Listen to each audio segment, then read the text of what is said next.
The story begins. Main character Joshua Sanders, a knight, shattered the stereotype that you need to use a sword in order to reach the realm of a master. He is considered the strongest in the Ignorant continent, a great hero who ended the war of the Avalon Empire. A knight so courageous met his end in the most powerless manner. Joshua is told that he is a martial artist who's developed mana to the utmost limit. The absolute incompatibility of demonic energy and divine power is now clashing in his body. He'd be dead by now if he were a normal person. Joshua knows what is to come and is agitated as he states that he was never greedy for the throne. He never had the desire for it in the first place. He just wanted the whole world to know of the greatness of the spear and to escape the sorrow-filled life of a concubine's son. He wanted to help his best friend and his lord end the long-lasting civil war in Empire. He wanted to serve as the shield that defends the Empire for the rest of his days. He questions his fate in the Magic Tower. Evergrant responds that the civil war has ended and the Emperor is now in a position where he can achieve everything he has planned without any danger. The only thing that the Emperor now has to fear is Joshua. The man continues that, for someone, having a spear as long as two people stacked together can completely envelope them with energy. Joshua lays on the ground, helpless. The man thanks Joshua for his efforts, as if it weren't for him, they wouldn't have been here. They are sincerely grateful to Joshua, and with that, they bid him farewell. The Emperor Van Britain turns away, saying he can't bear to watch the last moments of his best friend.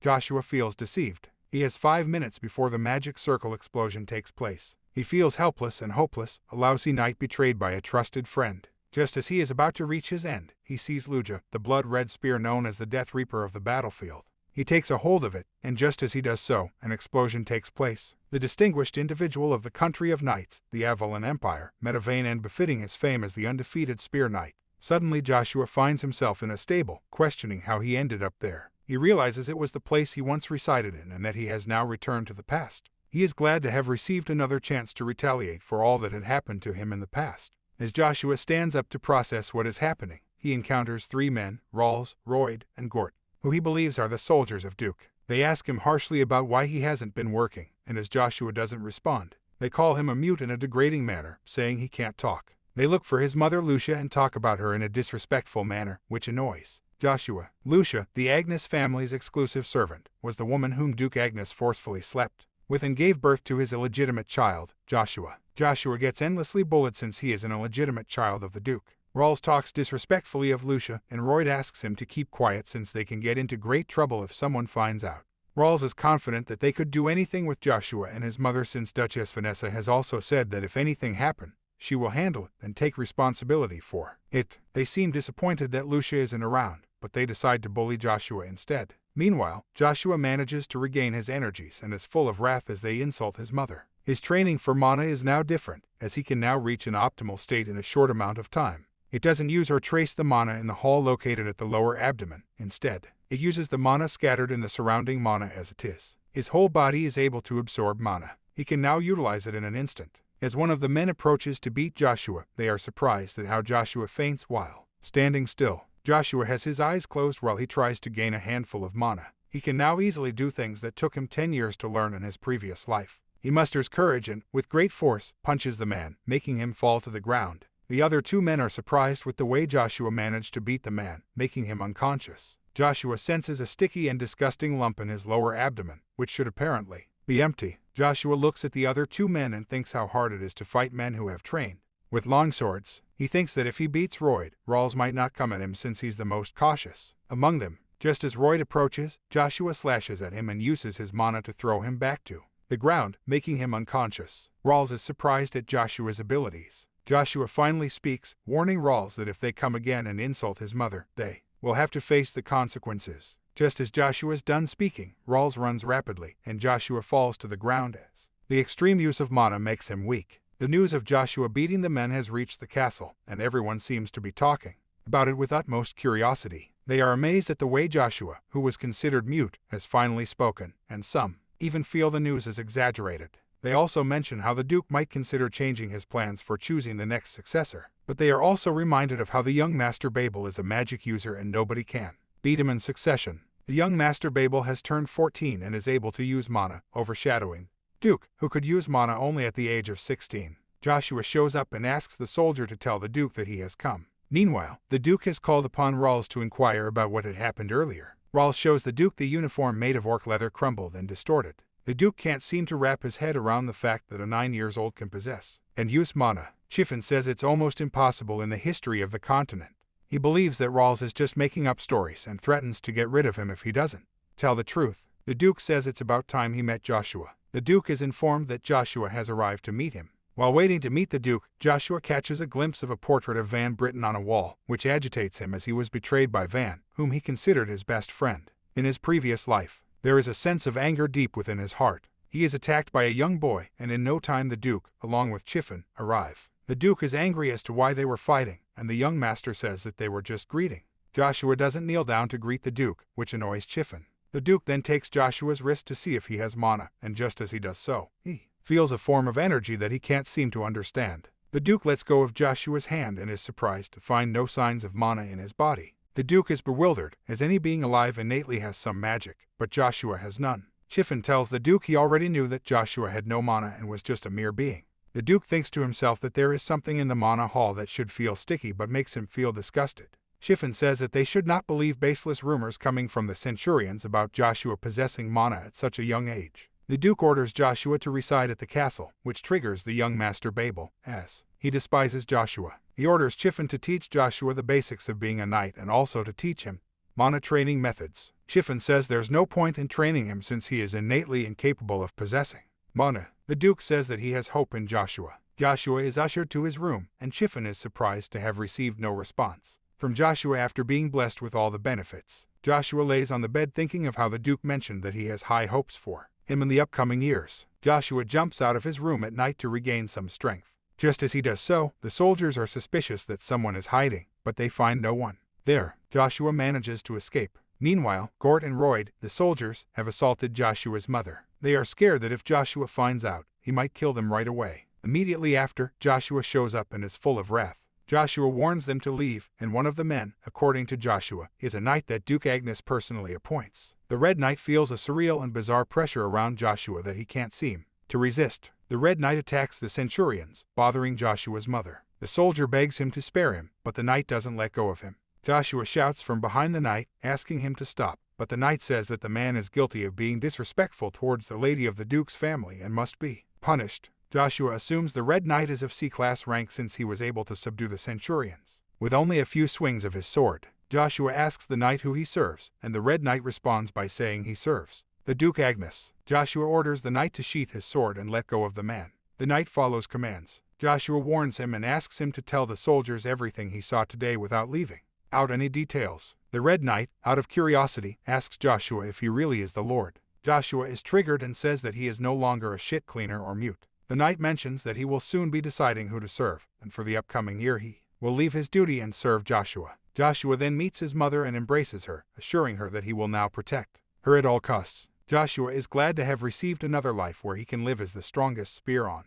the continent. At the mansion, the Duke and Chiffin are engaged in a discussion. They discuss that Count Rebecca, an influential man of the Empire, has visited them along with his daughter, Iceland Jin Rebecca, a genius who reached the second class at the age of 9 and was blessed with mana. He believes Rebecca has come with the intention of wooing his daughter to young Master Babel. The young Master Babel has 3 years until his coming-off ceremony, and he already has Lady Cheryl, who is the daughter of the Ponier family, which rose to dukedom with only their riches. The Duke is considering Joshua for Iceland. Chiffin is surprised as he says that Lady Iceland has received the mana blessing while Joshua has the mana curse. In the northern part of the Duke's garden, there is an old stone. Joshua is trying to get to the top and reminisces about how he used to often visit the place. He remembers how he discovered Luja here. He deliberately bit his hand to get some blood out of it, and as the blood dripped, he put some on the ground, and a circular energy formed around him. It is a source for him to get to the temple that possesses the Luja. As he approaches the temple, he realizes it has been ruined and that the Luja was once stuck here wrapped in chains. As he touches the Luja, he feels a force, and when he opens his eyes, he finds himself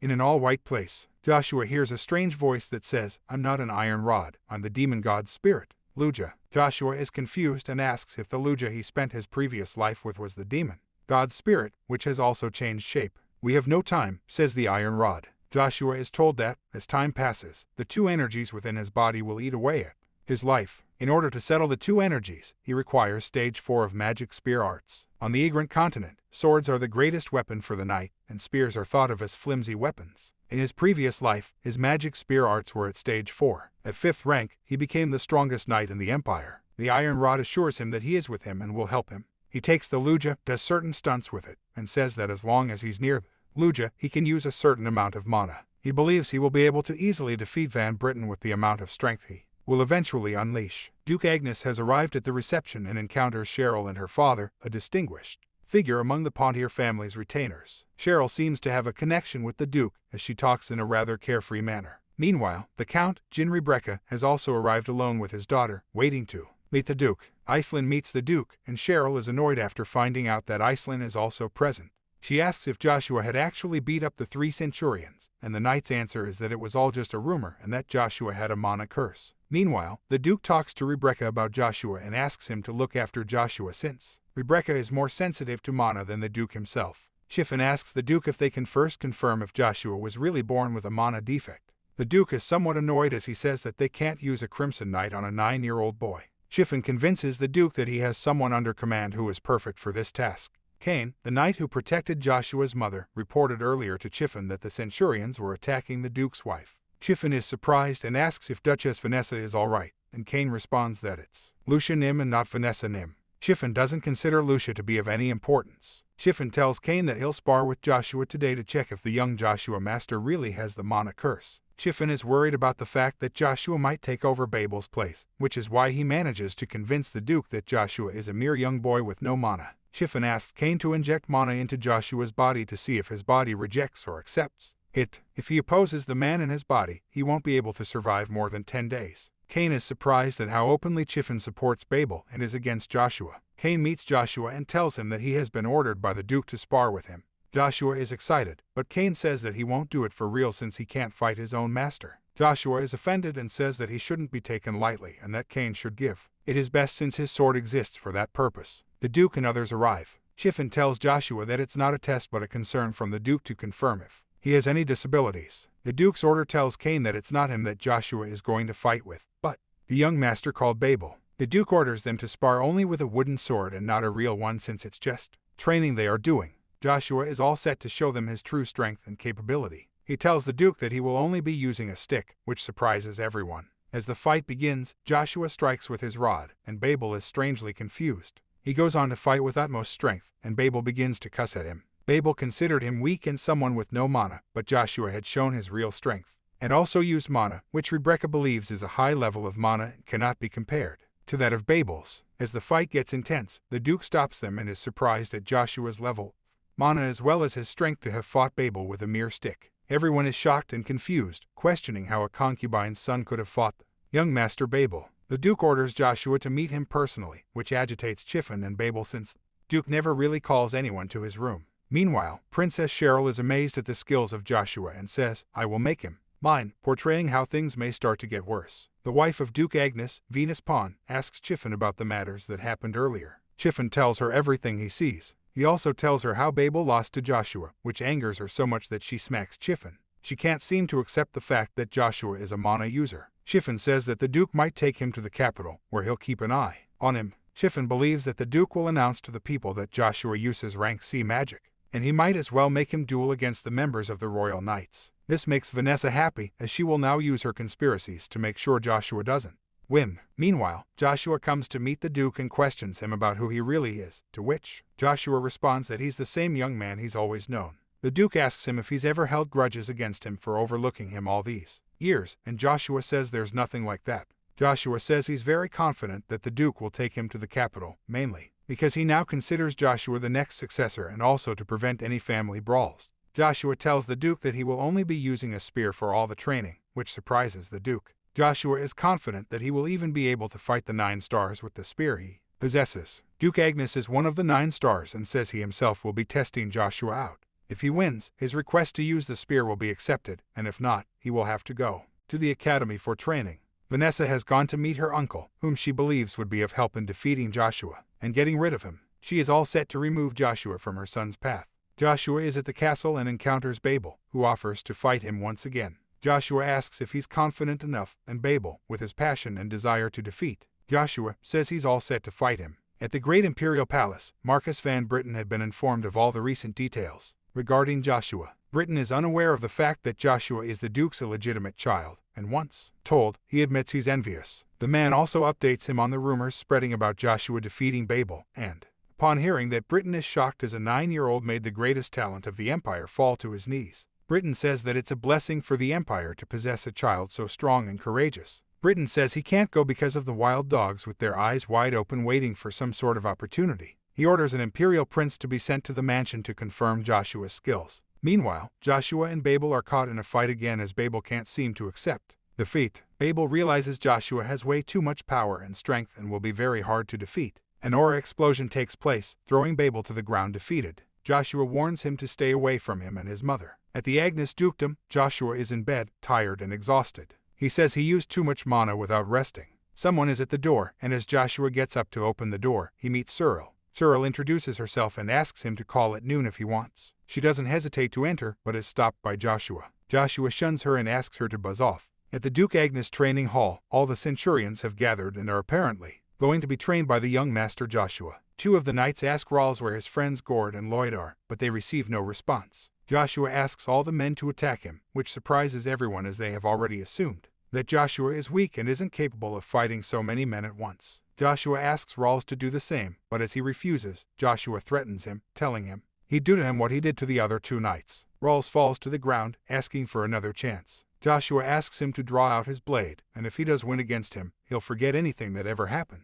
As Rawls attacks Joshua, he uses mana power to fight back, making Rawls fall to the ground. Joshua wants the knights to not judge anyone's skills based on their appearance. All the centurions kneel down to show they admit and accept that Joshua possesses some incredible skills, regardless of his age. Meanwhile, Cyril is in her room, disappointed and sorrowful as she is shunned by Joshua. The Duke calls Joshua and asks why he had punished the centurions, and Joshua says he wanted them to know he has the same blood as the Duke just so they don't bother him and his mother again. The Duke is amazed at his extraordinary qualities and says he would have done the same or worse. The Duke asks Joshua to prepare since they have to leave to judge Joshua's mana. Meanwhile, the knights are talking amongst themselves, and one of the knights tells Chiffon that he's scared he might lose his place because his position is at stake. The Royal Knight Order is about to arrive, and as it does, Joshua catches a glimpse of the 4th Prince, Kaisar Van Britten, someone who played a significant role in his previous life. Joker, the 1st Imperial Battalion Knight Order captain, is involved in a fight with the newbies who have joined the battalion.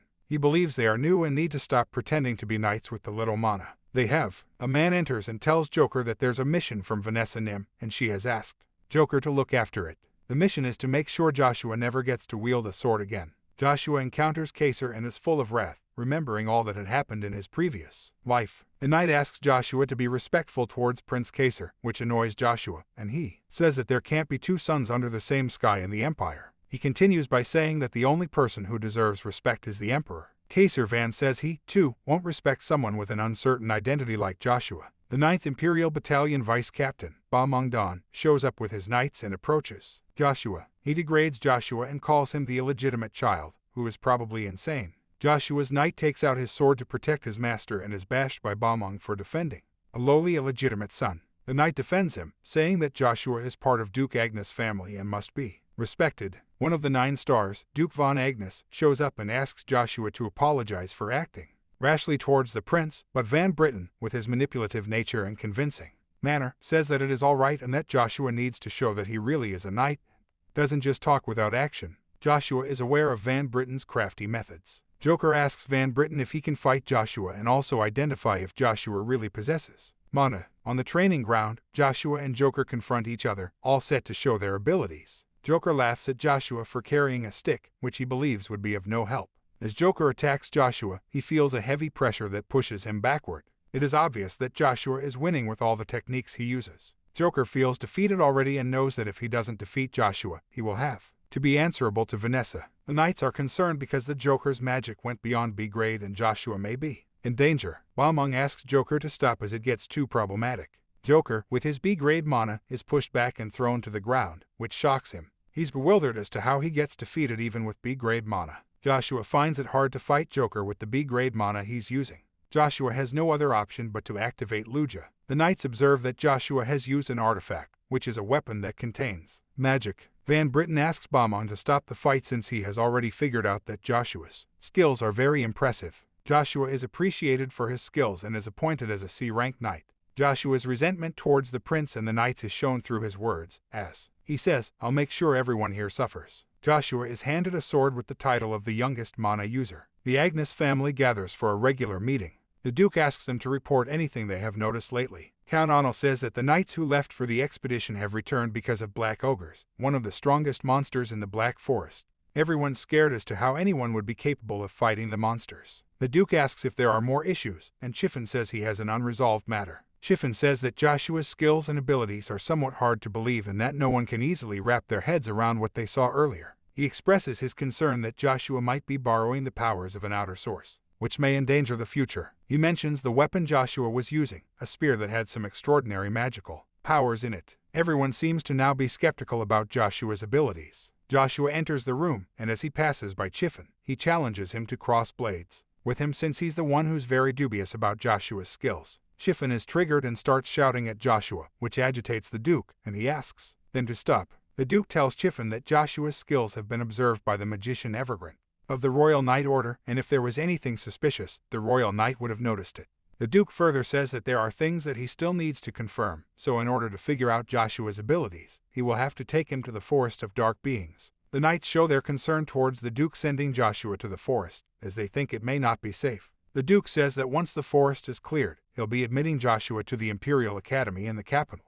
Chiffon is concerned because if the Duke sends Joshua to the academy, they won't be able to harm him in any way, and if his skills get more polished, there are chances of Babel being pushed back from the air competition. Joshua requests that the Duke let his mother Lucia go along with him, which Chiffon says isn't right, but the Duke agrees and allows Joshua to take her along. As the Duke finishes the meeting, Babel shows up and pays his respects to the Duke. Chiffon is triggered that Joshua doesn't show respect to Babel. The Duke asks why he has shown up so late, and Babel says that he would officially want to renounce the official heir seat of the Agnes family. Everyone's extremely surprised, including Chiffon, who had been finding ways to get rid of Joshua so that Babel could get the title of the next heir. The Duke is happy with the change and finds it a positive one. Meanwhile, Duchess Vanessa is concerned about Babel and says that he's very stubborn and won't change his mind. She's aware of all the previous events and asks Chiffon about Joshua's plans. He notifies her with all the details, and she decides to have a private meeting with Lucia before they depart for the capital. The knights are preparing to depart, and as they do so, Joshua remembers that the Duke has given him a gift called the Dawn Ring, which is an artifact that allows the user to don an armor as soon as mana is injected into the ring. He asks Joshua to change his identity while he's in the jungle. Joshua is glad to see the position he has acquired in such a short period of time. The Duke asks Joshua if he resents him, to which Joshua reminisces about how in the next 10 years the Duke will meet his unexpected end in the Civil War, but he seems to have formed a connection with him by now. Kaisar Van Britten shows up and, with his manipulative words, tells Joshua that he will assist and protect him and give him the benefit of entering the Knight Order without taking the Imperial Knight test. Joshua is annoyed, knowing how manipulative and vile Kaisar is. They depart with only one Knight Order, the fourth-class magician, Armin, and 100 others, including Joshua and Babel. They reach the castle on the loch, adjacent to the Forest of Dark Beings. As they approach the castle, the Viscount, Big, who is also Vanessa's relative, and Anna, his daughter, show up to welcome the Duke. Big asks about Joshua, and Chiffon says that he's the illegitimate son of the Duke, and Big seems to despise Joshua already. The Duke asks for them to finish the introduction and get to work. Big, however, asks them to first rest and then begin their task, but the Duke says his men are weak and don't really need any rest. Big says he'll join them even though his efforts may be of no use. The Duke tells Big not to come since Anna would be home alone, which is not safe. Big says that Anna possesses the extraordinary quality of spirit magic and would be a great help if taken along for the task. Joshua is amused by Anna's skills and thinks she has a familiar face. Meanwhile, at the Avalon Empire, the Emperor is discussing the previous events with one of his strongest knights. He's amazed by the extraordinary and incredible qualities of Joshua. He asks his knight, Evergreen, for an opinion about Joshua and how much potential he has. The knight says there was something different about Joshua, and fighting him would be somewhat of a big deal. He gets notified with all the details of the conversation between Kaisar and Joshua. Evergreen asks if they can keep Joshua in the palace for a short period of time, and the knight responds that they will do so as Kaisar has already planned it. Joshua, however, is in the forest fighting the monsters and seems to have been intimidated by them. The knights are setting up their camps for the night as the Duke tells them that monsters will show up, especially during the red moon, and become several times more aggressive. The period between the monsters coming down to the town has become shorter and is harming the citizens. The Duke says they won't approach them first. He then sends them all to set up the camps. While they are collecting materials for the camps, Joshua asks the men to go back since he'll take some time collecting more materials. Just as they go, Joshua goes inside the forest with his spear, saying, "This is my only chance." Big is caught stalking him from behind the trees. There are things that were born out of the power of the primordial, just as there are elements in magic. The ancient magicians called them primordial stones. Only 5 primordial stones have shown themselves to the world. It is a godly object that the magicians and knights desire. Joshua is in search of the primordial stone in the middle of the forest, since that is the only thing that can keep his power from going berserk. Just as he goes further, a black ogre shows up. He plans on attacking it from behind by striking his neck. As he does so, the ogre seems too hard for him to defeat, which is why he must hide himself. He finds a place to hide, and after hiding, he uses the technique of the Assassin King, which manipulates the mana, enveloping his entire body in it. He makes one forget about the surroundings. The ogre passes by him without feeling his presence. Joshua runs further into the middle of the forest in search of the primordial stone, but falls to the ground again and is attacked by multiple ogres. He uses one of his techniques to get rid of them. Joshua tries to get rid of them all, but he realizes that the child's body has its limit, and he hasn't yet reached the level of the second phase of magic spear arts. He realizes he needs to find the primordial stone and join his group before anyone finds out. Just as they are setting up the camps, the ogres attack them in huge numbers. The knights set out to fight and kill a few of them, but when they realized that the ogres were too many, the C-rank knight planned to retreat, but Chiffin ordered that no one should abandon the camps. They start a battle, fighting all the monstrous creatures. They strike at them with great strength, killing most of them, but they soon realize that there's no end to them as more and more start to attack them. Chiffin, considering himself a powerful B-rank knight, gets attacked and falls to the ground, asking everyone to retreat. The Duke immediately comes out of the camp and uses his extraordinary skills to finish all the creatures in one go. He manages to kill them all, surprising almost everyone with the strength and power he possesses. As one of the 9 stars, Joshua manages to get rid of almost all the ogres, and as he goes further, he sees an immensely hollow hole in the ground, and as he stands at the side of the cliff, he says, "Bronto." While everyone is discussing the Duke's extraordinary qualities, the knights realize that Joshua is missing and has probably abandoned them in fear of fighting the ogres. They start questioning his abilities because they believe he got intimidated by the black ogres and left already. The Duke shouts, saying the fight isn't over yet and that they should stay focused. While they are fighting, Joshua appears and strikes at 2 of the black ogres, killing them. Joshua is able to use a portion of Bronto's power, but he's unaware of how long his body would hold out with this technique. Everyone lauds him for it and is surprised at his C-rank skills. More black ogres attack him, and he asks the knights to back off as he will fight them all alone.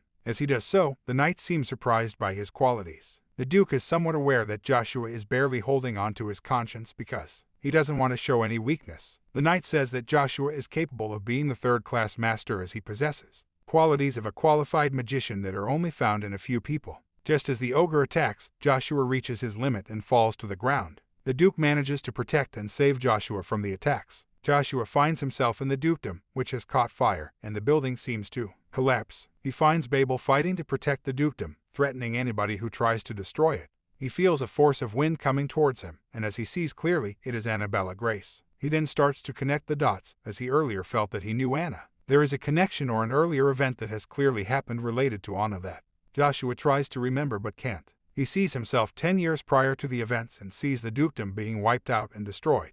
As he opens his eyes and shouts Draxia Bel Grace, he realizes he was dreaming all this time and says that prophetic dreams are all because of Bronto. He ponders over how to bring out the power of magic spear arts against monsters, and he probably needs to be somewhere around a starting B-rank knight. The prophetic dream is another power that Bronto holds. He is still intrigued to find out more about the primordial stone. As Joshua moves out of bed, he realizes the Duke is sitting right next to him as he looks at the moon and expresses how it has changed color in such a short time. The Duke explains to Joshua how he'll now be changing his identity, and Joshua agrees, as his main priority now is to get back his previous life's strength. The Duke was intrigued by Joshua's mentioning the cursed name of Draxia Bel Grace. The Duke wonders how Joshua knows the cursed name of Draxia Bel Grace. He told Joshua to go to sleep, as they return to the estate first thing in the morning.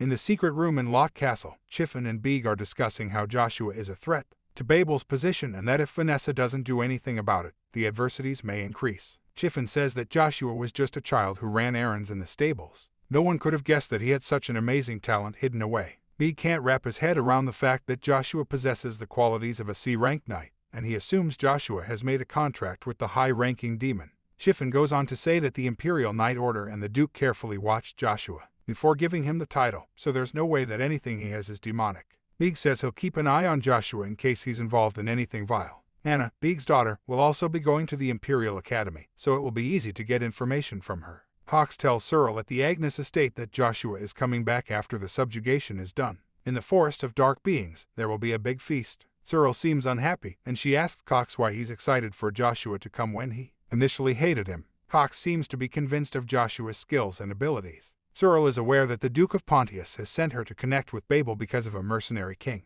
The mercenary king is mostly one of the 12 superhumans who can compete for the absolute seat of 9 stars. He secretly joined forces with Marquis Cromwell, who comes after Duke Pontier in wealth. Things have gotten acute between the two families, Cromwell's and Pontier, as a territorial war may break out between the two. The Duke has decided to get Babel married to his daughter so he can get Duke Agnes aid in the upcoming battle. Cox believes Searle is being sacrificed, but the Pontier has no other way to avoid this emergency. Cox asks Searle to have a conversation with Lord Joshua at least once, and Searle, amused by the idea, asks Cox to arrange a meal between her and Joshua before he departs. The grand feast at Agnes' State begins, and the voices in the air are praising Joshua and his incredible skills. Everyone is impressed by the 10-year-old's achievement of killing the black ogres. Joshua enters with his subordinate knight and says he's too exhausted to attend. The man informs him that his mother Lucia will also be attending Vanessa's feast. Joshua is somewhat surprised but curious about why Vanessa would be so kind as to arrange him a feast. Joshua goes to the place where Vanessa has set up a feast for him and his mother. Vanessa welcomes Joshua and informs him that this is their first meeting. Chiffon asks Joshua aggressively to pay respect to the Duchess, but Joshua, being stubborn, doesn't. Upon his mother's request, he greets Vanessa. Vanessa thinks to herself how she will no longer be seeing him anymore, and this is clearly the first and last time they've met. Joshua's mom, Lucia, doesn't seem to know that he has become a knight and is going to the academy. As she finds out through Chiffon, she seems more than happy and proud of her son. Vanessa says she prepared the dinner as a means of congratulating him on becoming a knight. She apologizes to Lucia for overlooking her all this time and ill-treating her. Vanessa seems to have put up a facade and pretends to be generous to Joshua and Lucia. She asks for dinner to be served. She tells them to be comfortable and also that the dinner has been arranged with intention of growing closer to both of them from the core of her heart. Lucia is about to eat, but Joshua stops her and says he needs to first introduce himself. He does so and then asks the men to serve dinner to Vanessa first since she's been too kind to them. Joshua is suspicious that the food being served might contain poison. He asks Vanessa to start, and she responds by saying she has put on too much weight and is picky when it comes to food. Chiffon shouts, saying it's disrespectful for him to be accusing the Duchess of mixing poison in their food. Chiffon pulls out his sword, which triggers Joshua, and he pulls his spear out in return. Joshua is very angry because he knows the food is poisonous, and Chiffon threatens to kill him for being rude to Vanessa. While Joshua and Chiffon are engaged in a fight, the Duke shows up. He stops them and asks them why they've been acting so aggressively. The Duke asks both Joshua and Lucia to go rest since they'll be leaving the next morning. As they leave, the Duke questions Vanessa about her sudden generosity. The Duke is well aware of Vanessa's intentions and that she is envious of why Joshua gets all the attention. Vanessa is full of rage as she expresses how she didn't marry the Duke because she loved him, but mainly because it was an arranged marriage. She does not want her son to be victimized, and she requests that the Duke exercise basic courtesy. The Duke warns her and tells her that he's been aware of all that she's up to. Meanwhile, Joshua updates his mother on everything that has happened. Cain shows us and makes us glad that Joshua is going to the castle. He'll get to learn a lot. Cain asks Joshua for a favor, allowing him to serve as Joshua's liege. Joshua tells Cain that the path he has chosen is bloody and full of criticism. Cain, without thinking twice, accepts that he's all set to fight for and with Joshua from now on. The next morning they plan to leave, and as they do so, Cheryl shows up. She says she wants to greet them before they depart. The Duke asks if she wants to join them in the Accardi. She refuses and explains that she has promised to visit Cox's family. She then approaches Joshua and gives him something, saying it is the symbol of our family, and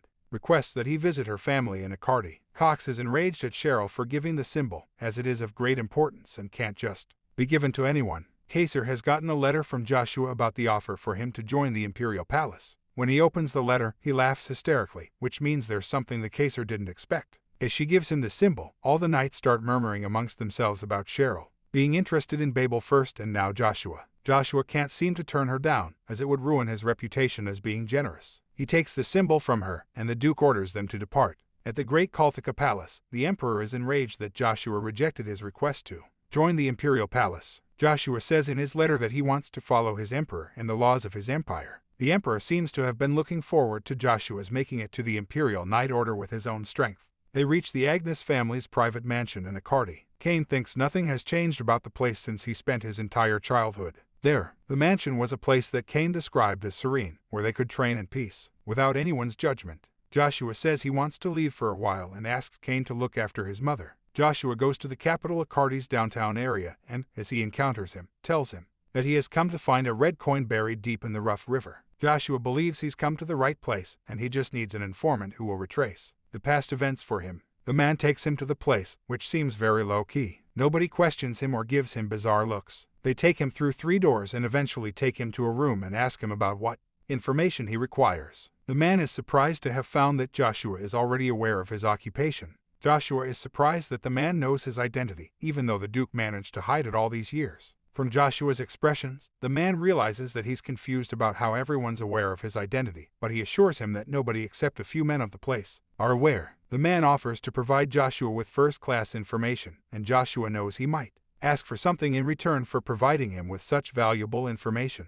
Joshua asks where the heirloom of the Orvis Count family, which was wiped out several years ago, is. The man says that most of their assets have been sold on the black market, but he'll need some time to find out for sure. Joshua continues by saying that just as the person who finds the red coin buried somewhere in the Rolf River receives a blessing from the moon, the person who brings the symbol will also receive the moon door. Joshua says that if he accepts his condition, he will find the symbol in 3 years. Joshua's intelligence amuses the man, who says that he will first listen to the conditions before making a decision. Joshua goes on to say that his first condition is that his information should not be leaked to anyone. He then asks if he's worth investing in. 2 months have passed since Joshua last talked to the moon door. He has been training ever since he arrived and has also managed to send Lucia to the other state that the Duke owns. While Joshua is at the dinner table with Cain, the informant shows up after 2 months. He hands down a roll of paper to Joshua, saying it has passed through several hands. The heirloom for them isn't a big deal, which is why they won't charge a commission. As well, the man leaves, saying he'll take the commission fee all at once in the end. Joshua is suspicious of why the man is being so generous to him. Joshua learns that the Orvis Count family was once a renowned magician family on par with the Rebecca family in the Avalon Empire. Long ago, the Orvis family members were the only ones not treated with contempt because they were magicians of Avalon. The head of the Orvis family defeated knights who were on the verge of master rank. The incident didn't receive much reaction from the country of Knight Avalon, but it did from the kingdom of Magic Terra. Several decades later, the family fell into ruin in an instant, at the hands of their own country's imperial family. Joshua mentions the Barom accent, and Cain says he knows him as he is famous in the underworld and is also the brother of Viscount Beeg. Immediately after the Count, Rebecca shows up, along with his daughter. Soon after, we are shifted to a scene where Baron Pavalum is seen meeting the young Lord Varon Shane Villas. The young lord says that the deadline for our promise has already passed. Baron Pavalum tells Varon that elves are hard to find, and he'll need some time for it. Varon seems mad at him for not doing what he's asked and gives him more time. Varon is the son of Marquis Villas, an influential figure in the military. Varon seems to be a smart and cunning man who knows how to handle crowds and deal with people like Baron. He makes sure he's intimidating towards him so that Baron stays loyal to him. Meanwhile, Joshua and Cain meet Count Rebecca. Encountering Rebecca, he seems to be a man who talks in the most formal manner to almost everyone. While Joshua looks at Pinceljin Rebecca, he realizes what an ignoble lady she is. She steps forward to greet him and Joshua, so surprised at how talkative she had gotten. Immediately after, Varon shows up with his subordinate. After looking at Pinceljin, he is amused by her beauty and asks where she's from. Pinceljin seems to be taken aback by his statement and doesn't respond, which makes Varon feel insulted. It is obvious that Varon is a man who boasts his family's name but is really of no use. Joshua stops him from insulting Pincel and, as the Duke had told him earlier, says that his name is Ven Frederick. At the Lock Castle, Beeg and his daughter Anna are sitting at the table with a man covered from head to toe and looking mysterious. She informs him of Joshua and his monstrous skills. The man is triggered and asks why he hadn't known any of this earlier. Anna tells the man that she has a plan and that she'll be joining the academy soon. Meanwhile, at the restaurant, Varon asks Joshua who his family really is, and Joshua says it's none of his business. Varon asks Joshua to kneel down and apologize, but Joshua refuses. Varon's subordinate knight attacks Joshua, but Joshua defeats the B-rank knight with a single blow. Varon is shocked that a 10-year-old is able to use mana and defeat a strong knight. He asks Joshua for his real identity again, and Joshua strikes at him using only his fist, making him fall to the ground. The knight asks him to stop and let him go, but Joshua is enraged and doesn't let go of Varon. Joshua takes off Varon's ring and tells the knight to come to the castle and get it from him if he really wants it back. If not, he'd sell it to the black market. Joshua leaves with Cain, and Iceland follows. Varon and Mucker reach the castle, and Varon is enraged at the way he was treated at the restaurant by Joshua, whom he believes is Ven Frederick. He asks Mucker to find out about his family, and he'll make sure he kills everyone related to Joshua because of the way he was humiliated. Mucker says there is no justification for the incident, and nobody would believe it if they said they were knocked down by a 10-year-old boy. Veron is full of wrath and wants to find a way to kill everyone who was present at the moment of the incident, even the Rebreccas. Mucker informs Veron of the family token that Joshua took after he knocked down Veron. Mucker says they'll first send a substitute to get the token from Joshua, and based on how Joshua reacts, they'll take their next step. Joshua is in the restaurant, aware of Veron's plans, and knows that he'll send a substitute now. Kane, however, is observing Joshua closely and realizes that everything Joshua does has always been his plan, and he'll be surpassing all expectations. Lady Iceland thanks Joshua for helping her, as if he hadn't helped her, things could have gotten worse. Joshua says he'll ask her for a favor in the future in return for what he did for her, and she agrees. Baron Accent Provalum has come as a stand-in to say sorry and return the Villa family's token. Joshua asks him to get Veron the next time he comes, or else the token will be melted. Baron is agitated and says he'll get Mucker instead. Joshua agrees and, in return, asks for Baron's rings that he's wearing. As Joshua and Kane reach the castle, Kane asks Joshua why he'd taken the Baron's ring, and Joshua explains that it is the treasure of the Orvis family named the Elf's Tears. Elves, with their beautiful appearance, were a fascinating race to humans, and for that reason alone, humans began to hunt them. Many elves lost their homes and died due to it. Humans became the target of elven rage after that. To save themselves, they all gathered at the Forest of Elves, and to never allow humans to find them again, the High Elves made a barrier throughout the forest by combining their strength. Even for High Elves with extraordinary magical talent, it was difficult to maintain the barrier, which led to all the High Elves dying except one, Elubis. The only person who knew the location of the Forest of Elves was the head of the Orvis family, Zareth Dick Orvis. Joshua believes he's dead, and someone might have killed him while trying to get information on the Forest of the Elves. The ring held special power concerning the Orvis family. Joshua then asks Kane to do him the favor of leaving the mansion and going to where the Duke resided.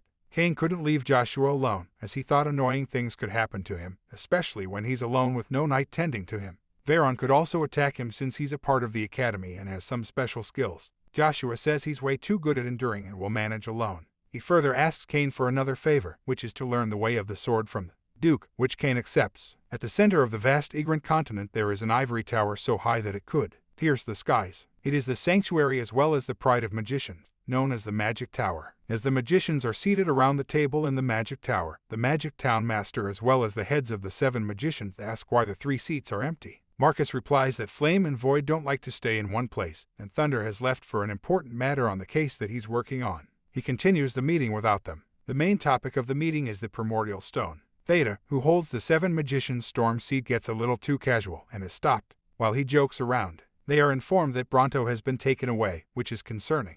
They have discovered some information that, where Bronto appeared, a magic swordsman has also turned up. They are amazed to have found that the magic swordsman is just 9 years old. Alicia, the 7 magicians' ice seat, seems to have been taken aback by the update about Bronto being taken away by the swordsman of the Agnes family. They are still not certain about the Bronto being taken away by the Agnes family, which is why their master tells them to stay quiet and observe for now. The last statement by the master of the Magic Tower is that the world changes so quickly that I wonder if the change is for better or for worse, denoting that change is inevitable, and so is predictability. Joshua says the ring he was given by Baron has special powers, like the 7th class high-ranking barrier that automatically protects the user in dangerous situations, and it also increases affinity with spirits. Since the ring was made for the only daughter of the family head of Orvis, men cannot use it. Joshua decides to give it to his mother, Lucia. Zero, the informant of Joshua, has come to greet his master, who informs him that Magic Tower has started to move to find Joshua, thinking that he is the descendant of the magic swordsman, Ainslot. Zero's master explains how things would change drastically if Joshua brought them the red coin. Thunder, one of the magicians, has tied Viscount Beeg to the tree while fighting the monstrous creatures. As he finishes doing so, he asks Beeg if Joshua's skills are better than his, and Beeg responds that Joshua really isn't a big deal and does not possess so much power. He also informs Thunder of Joshua's current location. Beeg offers to help Thunder plan on trampling on Joshua since Beeg finds Joshua very arrogant.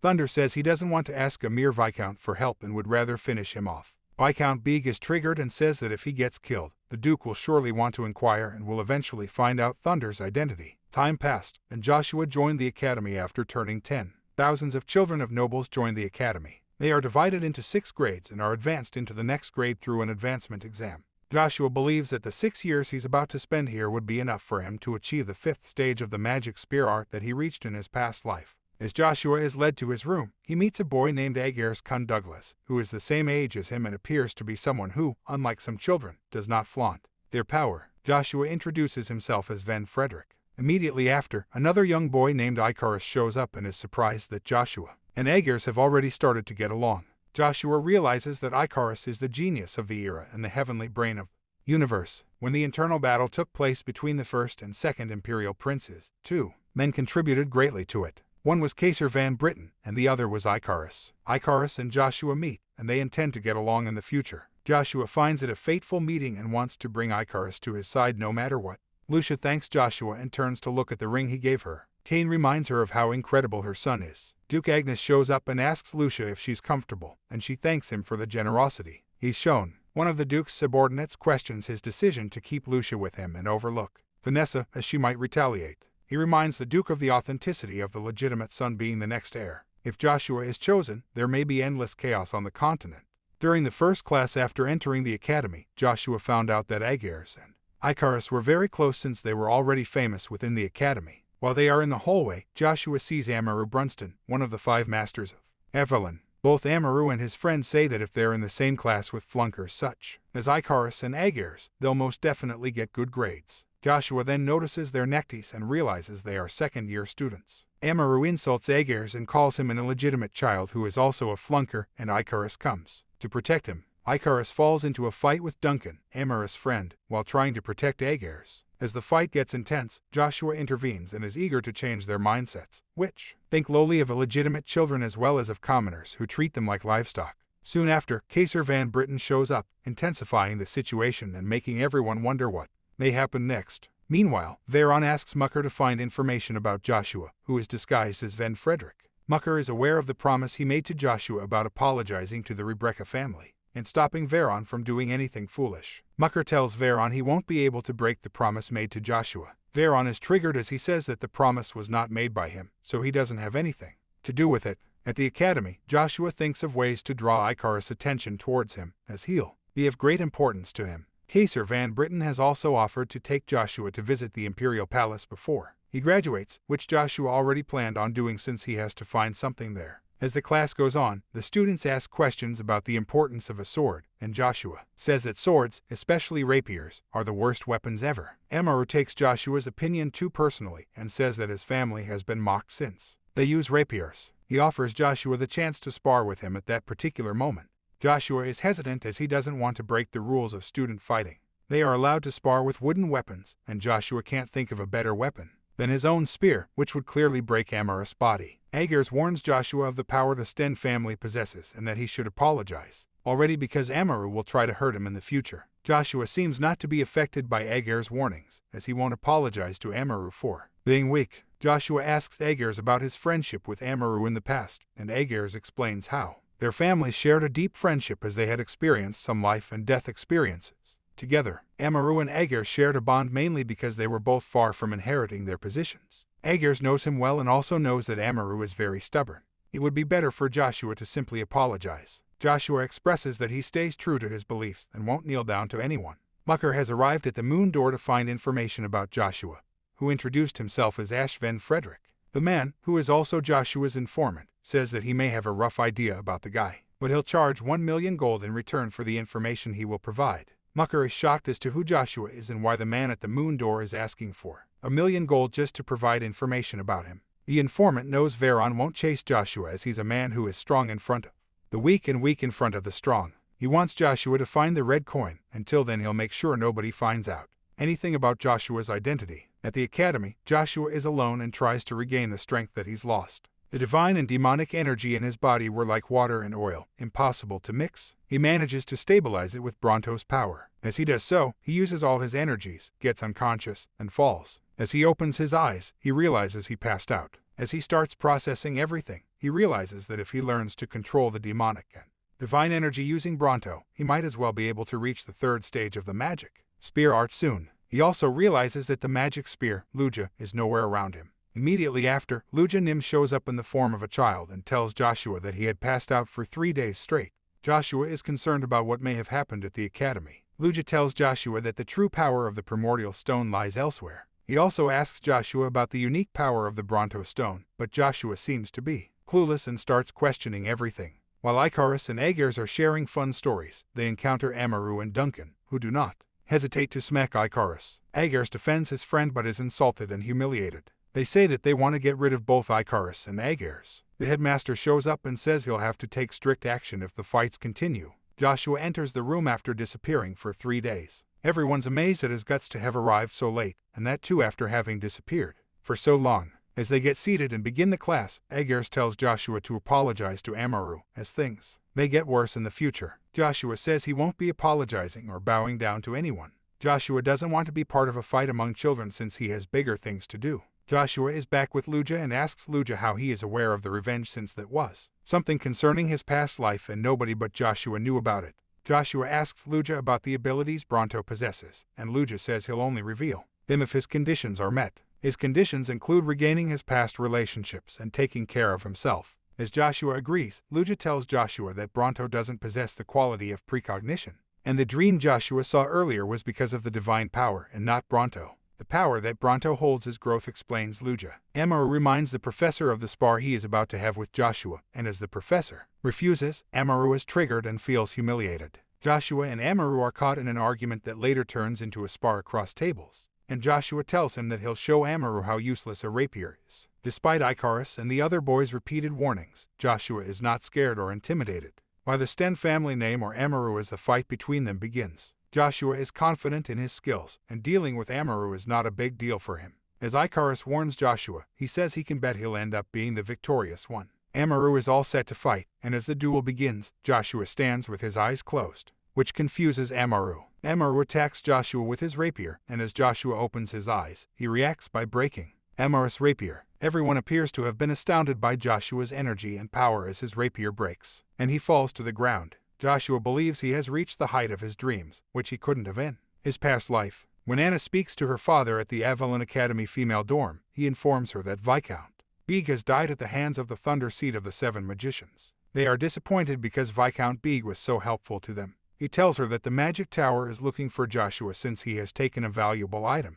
They end their discussion by talking about Joshua and the way he has created chaos in the academy. The Academy Master calls Joshua and asks him to reveal his real identity since the swordsmanship he showed wasn't something he'd inherit from the Frederick family. Joshua doesn't change his answer. The Master warns him that the Academy has ranks and someone like Amaru will always humiliate him since he comes from a wealthy family. Joshua responds that if a teacher like him pretends to be oblivious to such acts, then there's nothing he has to offer to his students. Joshua calls him a coward for not speaking up against and changing the system of ranks. Joshua says he doesn't want to stay in such a place and doesn't want to leave either since he isn't a coward and gets intimidated very easily. While Joshua stands, contemplating leaving the academy, Amaru enters. Amaru bows down and apologizes for what he did earlier and how he degraded the spear. Joshua is shocked and wonders what Amaru is up to. Amaru expresses that he wants to learn swiftness techniques from Joshua. Joshua says he'll teach him, but under certain conditions. He expresses that he would want to know about the academy's circle as well as about Simi's Kun Douglas, whom the academy teacher had mentioned earlier. At the Avalon Imperial Palace, the Emperor has received a letter from the Swallow Empire, supposedly from Draxia.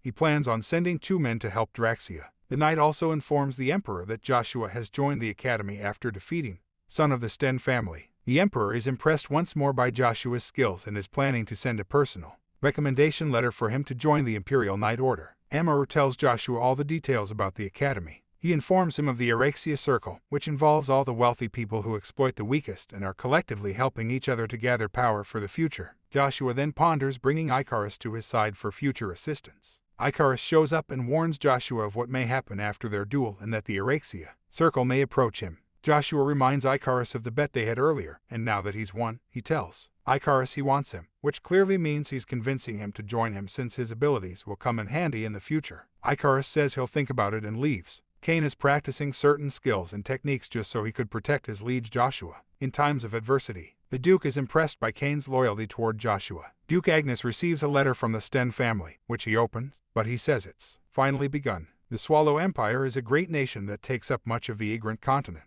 Due to its vast plains, which are greatest in their horseback art, they have been plagued with a single problem, which is the independence of the Thran Principality. A meeting between the Emperor, Duke, Knights, and Senior Prime Minister of the Swallow Empire is in progress as they decide to attack the million forces of Thran in order to capture the place they consider their territory. The Emperor stops them from doing so and says that there will be no action taken unless they first receive movement from the other side. Aegers comes to meet Joshua and warn him of what he might be indulging himself in. He warns Joshua not to meet the Araxia Circle since they will destroy his life. Joshua reveals Aegers' secret about his brother being killed by Araxia. Aegers is confused as to how Joshua knows so much about him. Aegers also reveals to Joshua the fact that Veron has been running the Araxia Circle, which consists of all the elites that exploit those below them. In the exclusive room of the Circle Araxia, the members are discussing some of the latest updates regarding the Academy. As they discuss Joshua, Veron tells the rest that he's been beaten up by Joshua himself, so he knows how strong Joshua is. They decide to recruit Joshua and make him a part of their circle, as he would be of more help than anybody else. Veron can't seem to tolerate Joshua at any cost and would do anything to get rid of him. Joshua has been summoned by the headmaster and is concerned, as he did not want to create or expect any of the chaos that has been created because of Amaru. A mysterious man who is apparently the Black Wind has come with an important message from the Emperor that he needs to relay to Joshua. He quotes the precise words of the Emperor, who is basically asking Joshua to join the Imperial Knight Order, and, if needed, he will also write him a recommendation letter. If Joshua still doesn't accept his offer, he will make sure Joshua gets expelled from the Academy and get him into the Imperial Knight's Order. Joshua is impressed with the Emperor's vivacious personality. Meanwhile, Amaru is physically abusing Icarus in the hallway. Icarus is helpless, as is Aegers, who can only scream to make the boys stop. As Aegers intervenes to help his friend, Amaru reminds him of his older brother, who was also killed by them. Veron tells them that he'll capture them as hostages and call Joshua. Aegers gets flashbacks of when these cruel nobles abused his brother. He runs towards Veron to strike at him, but Amaru smacks him and pushes him to the ground, warning him to stop Joshua or they'll be humiliating their parents next. Joshua shows up right away and tells them that they will pay for humiliating and hurting his friends. Veron responds by warning him to not attack or he'll do worse to Icarus and Aegers, as well as their families, and put it all on him. Joshua stands still, unreactive. Veron shows Joshua the Dawn Ring that Joshua had taken earlier. Veron puts an element on the ring and turns into an even stronger person with high-level mana. Veron has managed to turn into a skilled B rank and threatens to kill Icarus if Joshua tries to hurt him. Veron has now triggered Joshua, and Joshua uses his Dawn Ring to determine his family's power. Joshua uses the Dawn Ring to get into a strong, immense, and powerful man who had armor with a pattern on it. As he stands, everyone clearly looks at the symbol of the Agnes Duke's family and is shocked. Amaru says that Babel has already graduated. Who is this young boy pretending to be from the Agnes family? Amaru, Veron, and the other boys are surprised at what just happened, and it takes them a while to process as they question everything. Joshua is enraged at the earlier events and says he won't forgive Veron this time. Amaru tells Joshua to not create more rivalry, as it will be hard for them to deal with so many enemies in the future. Joshua says that only the one who committed the act will be punished and threatens to have others leave. They all make excuses and leave. Joshua strikes at Veron, and they seem intimidated by him. Joshua is impressed with Icarus' intelligence as they depart and wants to make sure Icarus helps him in the future. At the Swallow Empire, King Anthony, who dedicated his life for the Principality's independence, passed away at the age of 72 and asked Urivis to look after the empire and his daughter. Urivis says he'll dedicate his life to Tharn and its independence. Joshua is contemplating leaving the academy and joining the Imperial Knight's Order. Joshua encounters one of the 7 magicians of the Magic Tower, the Thunder Seat Jack Steropes. He says he has come to take Bronto back from Joshua. Joshua asks him to follow as he leads the way. He takes him somewhere away from human existence. Joshua said he did it on purpose and that he wouldn't hand Bronto over to the magician. Joshua uses his aura explosion skills to attack the magician, but he realizes that he is not as powerful or qualified as the magician. As they get into a fight, the magician believes Joshua is using just a spear to fight him back and realizes that it's an artifact. Joshua's strength and energy force the magician to the ground as he makes fun of his spear. Joshua had absorbed Bronto, and there is no way she can give it back. The Thunder Seat magician, Jack Steropes, is confident he'll defeat Joshua and take Bronto home. Joshua, however, is adamant and won't give up at any cost. Joshua uses his techniques to attack Jack, but he seems unmoved and unaffected by them. Joshua wants to ensure that he maintains an adequate level of tension while keeping his head cool so as not to make Jack feel affected by any of the energies being thrown at him. Jack is amazed at the control Joshua has over his mana and realizes that Joshua's mana density is high. Jack uses his energies to strike at him, but Joshua keeps dodging to protect himself. The endless attacks by Jack make Joshua think that he can't keep dodging for too long. As he tackles it head-on, he seems not to be affected by it, which surprises Jack, as nobody has ever survived getting hit by fourth-class magic. Joshua sees lighting spheres all around him. Jack wants him to hand Bronto to him for the last time, or else he'll attack him with endless lightning spheres. Joshua doesn't want to give up. Jack uses all his magic techniques to attack and annihilate Joshua, but Joshua still keeps a confident and unaffected face. Joshua asks Luja, the spear, why he's not attacking Jack, and is told that Jack possesses powers that surpass his own and there's no way they can defeat him. Joshua does not despair and says he's never been defeated and has taken on challenges that were impossible to complete, which is why he'll do anything to survive and defeat Jack Steropes. As Jack's techniques don't stop, he uses the rune flare method to strike at Joshua. Joshua manages to strike back with his magic spear in stage 3. Joshua throws his spear at him, making him fall to the ground. Jack gets unconscious after saying divine power and demonic energy. Joshua believes he got lucky and managed to survive mainly because Jack let his guard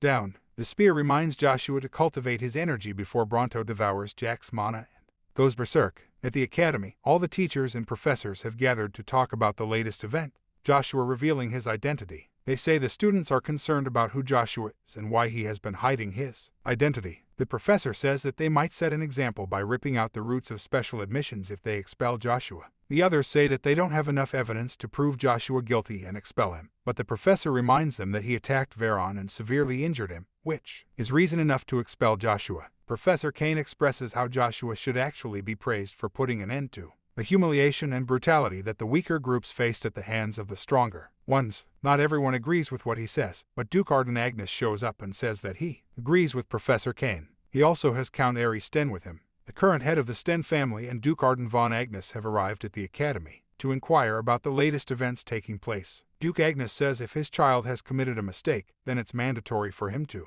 inquire about it. The Duke tells them that if Joshua is responsible, he will be punished for it. Professor Cecil explains to the Duke how the academy is a place where children are supposed to learn, but if someone of the Duke's stature is here, then their options will be greatly influenced by him. The headmaster tries to stop them from expressing their opinions in such a straightforward manner, but other professors talk in support of Cecil too. The Duke tells them that he's not here to support his child but to ask for forgiveness from the Count since his son Joshua had committed actions that were disrespectful of the Sten family. The Count states that he doesn't forgive Joshua, and the Duke offers to first meet Joshua and then decide whether he'd want to forgive him or not. The Duke also states that he wouldn't have a problem with the academy punishing Joshua for his actions or even expelling him if required. As we read further, Joshua is still lying on the ground, trying to process all that happened earlier. He realizes he has defeated Jack Steropes, which was something close to impossible. Joshua feels excruciating pain in his entire body, making it hard for him to stand. He hears Luja asking him to pull himself together. He feels that the growth ability of Bronto has started to work, as he feels a lot stronger and bigger. Luja also tells Joshua that his body will fully develop in 5 years. Joshua is curious as to who Luja really is and how it has the power to control both divine and demonic power within Joshua's body. Luja reminds Joshua of the contract they made the moment he returned to his past. Agers is standing in the hallway, and Amaru shows up. Amaru reminds Agers of the way Joshua revealed his identity just to save him. Agers is reminded of his brother, who was chased out of the academy and horribly treated. He screams, saying that he feels helpless in front of people of absolute power and does not know what to do or how to protect himself or those he loves. Amaru stays quiet but then expresses how he has always been jealous of Agers and bond he shared with his brother. He was envious of how they got along so well while he was deprived of affection from his brother. Amaru puts his hand forth as a sign of camaraderie towards Agers and asks him to protect his friend Joshua Agnes. Duke Agnes and Count Ari are talking about what has happened recently with Joshua's invitation from the Emperor. Count Ari informs the Duke of the Thran Empire that he has defeated Duke Altsma with an army of 50,000. Rumor has it that the biggest reason why Thran could destroy the Swallows' empire is because of a man named Uravis, the Knight of Prominence. Joshua stands, wondering what Luja last said to him. He sees Icarus and Agers running towards him with a bunch of other students. Icarus tells Joshua that the entire school's students have gathered to stop the school from punishing Joshua for the way he defeated Veron. Joshua has the entire school by his side, while the Erexia group only has a couple of people. Joshua is overwhelmed by the support he receives. In the academy meeting room, Professor Segerdum convinces the headmaster to expel or punish Joshua, and in return, he may as well get key positions in the academy. One of the professors shows up completely nervous and out of words as he explains that the children of the school have gathered to support Joshua and to oppose the Erexia Circle. All the students have gathered to protest against Erexia and are shouting to disband the circle. Amuro asks the professor to clear the mess that has been created before Erexia gets disbanded. Professor Kane and Segredum are caught up in an aggressive argument where Kane believes that Erexia should be banned as it has caused great damage to the academy and its people. In the past, Joshua says he'll clean up all the filth in the academy before he leaves. Amuro smirks and warns Joshua of the consequences he'll face when he's chased out of the academy. He warns Joshua not to ruin his family's honor. Joshua doesn't care what anyone says, and he threatens to show each member of Erexia the results of their cruel actions. The headmaster tells Segredum that he no longer cares about his position and that he must stop the wrongdoings of the children. Duke Agnes and Count Airy turn up.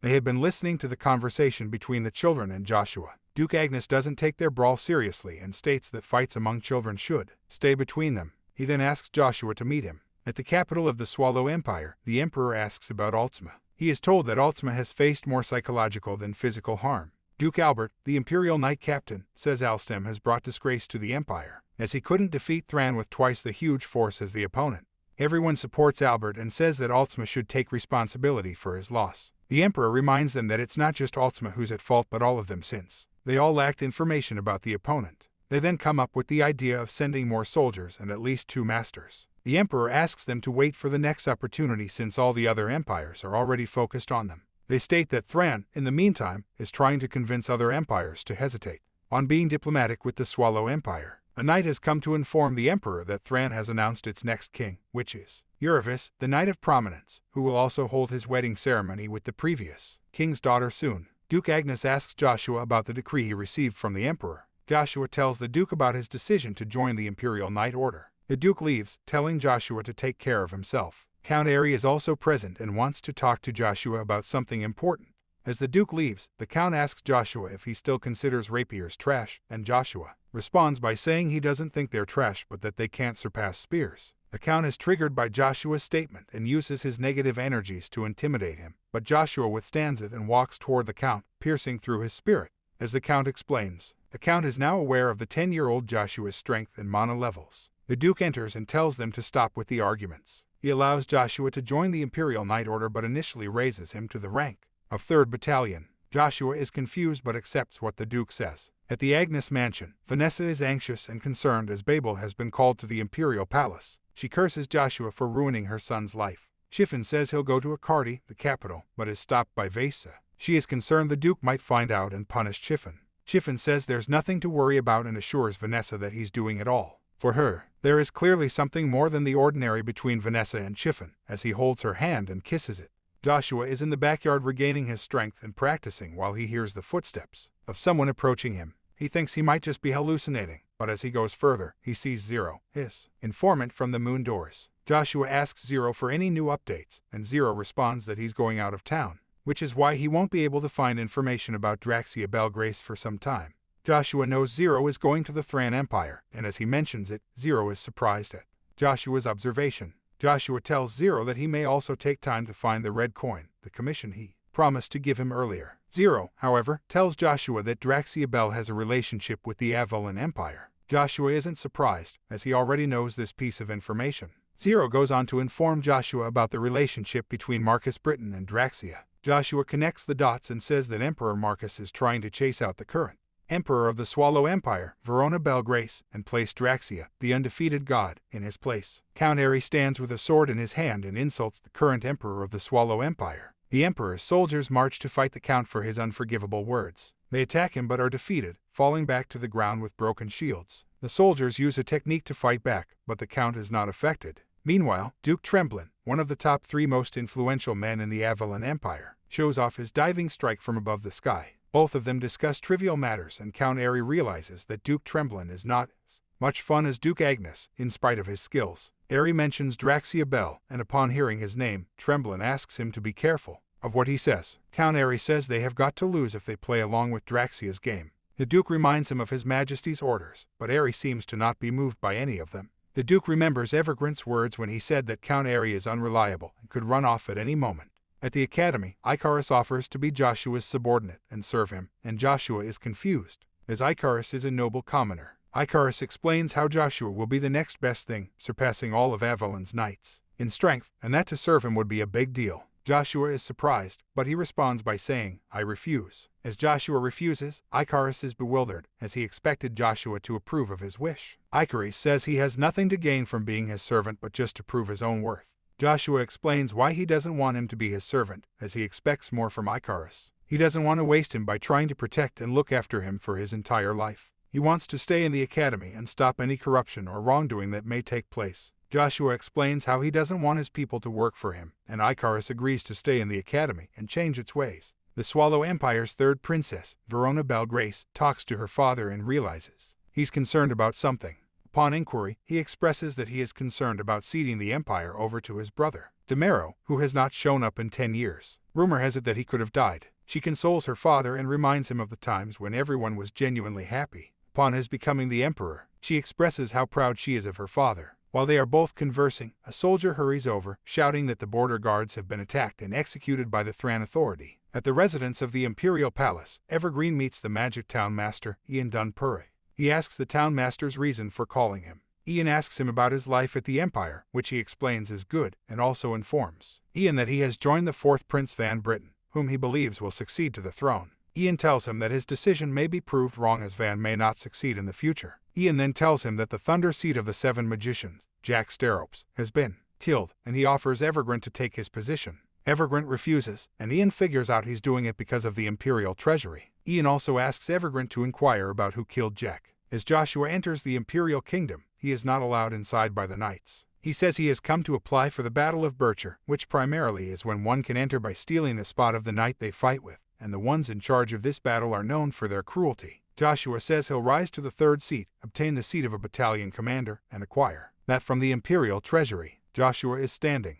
reminiscing about past times, when he hears someone approaching. She introduces herself as Cercerin Van Britain. At the Swallow Empire, the Emperor asks his men to overlook the matter for a while until they find the true identity of the enemy. One of the knights shouts that they have already confirmed the presence of the Crest of Thran. On the scene, a man enters the room and is introduced as Prince Lucifer. He greets the Emperor. He then expresses how the knights and nobles are useless and have nothing better to do than accuse Thran of attacking them. He says Thran is already busy with its new emperor and wouldn't commit such a fatal.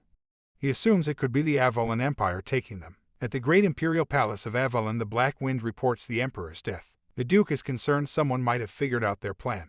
He asks about the killer, but nobody knows of him yet. The Emperor is also informed of Beeg's daughters joining the academy, which greatly concerns him. The Duke is making sure Cain has the ability to protect Joshua in the future and is being trained by the Duke himself. The Duke is informed of Joshua's joining the Imperial Knight Order. The Duke orders Cain to spar with him, and Cain is concerned he might get defeated and hurt badly. Duke Agnes is simply trying to express his anger and wrath by fighting with Cain. After the sparring ends, he asks the Baron's heads about the boys from 2 of the 12 families humiliated and defeated by Joshua. He informs the Duke that the Marquis family might send them an official letter, since their only son, Veron, has been a victim of Joshua's brawl. The Duke is concerned the Marquis family might discuss the matter at the Great Noble Conference, which may be very humiliating. Duke says he can't scold Joshua for doing good work and standing against what's wrong. Baron Head also informs him that Babel will be arriving in Akarti since he has been called by the Emperor himself. Meanwhile, Babel is on his way to the Imperial Palace, and Chiffin assures him of his strong position in the Empire. He then asks Babel a bizarre question, which confuses him.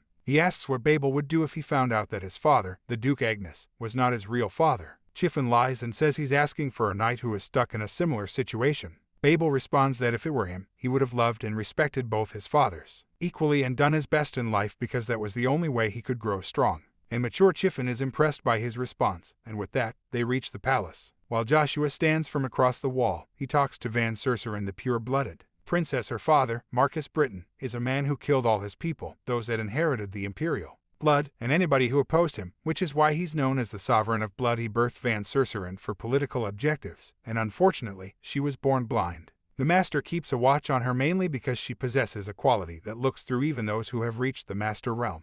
She sobs when asked about her tragic fate by Joshua as she leaves. Joshua says he'll meet her later, the time is not right for now. At the Emperor's, Marcus, Anna Grace, the War God's daughter, has come to meet the Emperor. The Emperor asks about the War God's plan in trying to tackle Prince Lucifer defending the Swallow Empire. Anna says she's uncertain, which triggers the Emperor, and he shows his wrath in the form of releasing his energy, which affects Anna. He is angry for the fact that he helped them both, and now they have turned their backs on him and are not fulfilling their promises. She apologizes for her words and says it won't happen again. He says he'll promise a Duke peerage instead of the Marquis peerage. Anna is enraged as she thinks to herself that the border guard's killing was a waste of everything, and merely an amusement for the Emperor. She responds, saying she'd say yes but is uncertain that her father would agree with his offer. The Duke says they don't have a choice and must come up with a plan soon. Evergreen has come to the place where Jack Sterrops were killed. He realizes that Jack has been killed by someone who possesses Bronto. Princess Van is curious to know about Joshua Sanders, and as she inquisitively asks Ellen, she is told that Joshua is the 10-year-old son of Duke Agnes. She continues to tell Van that Joshua possesses extraordinary qualities and has the potential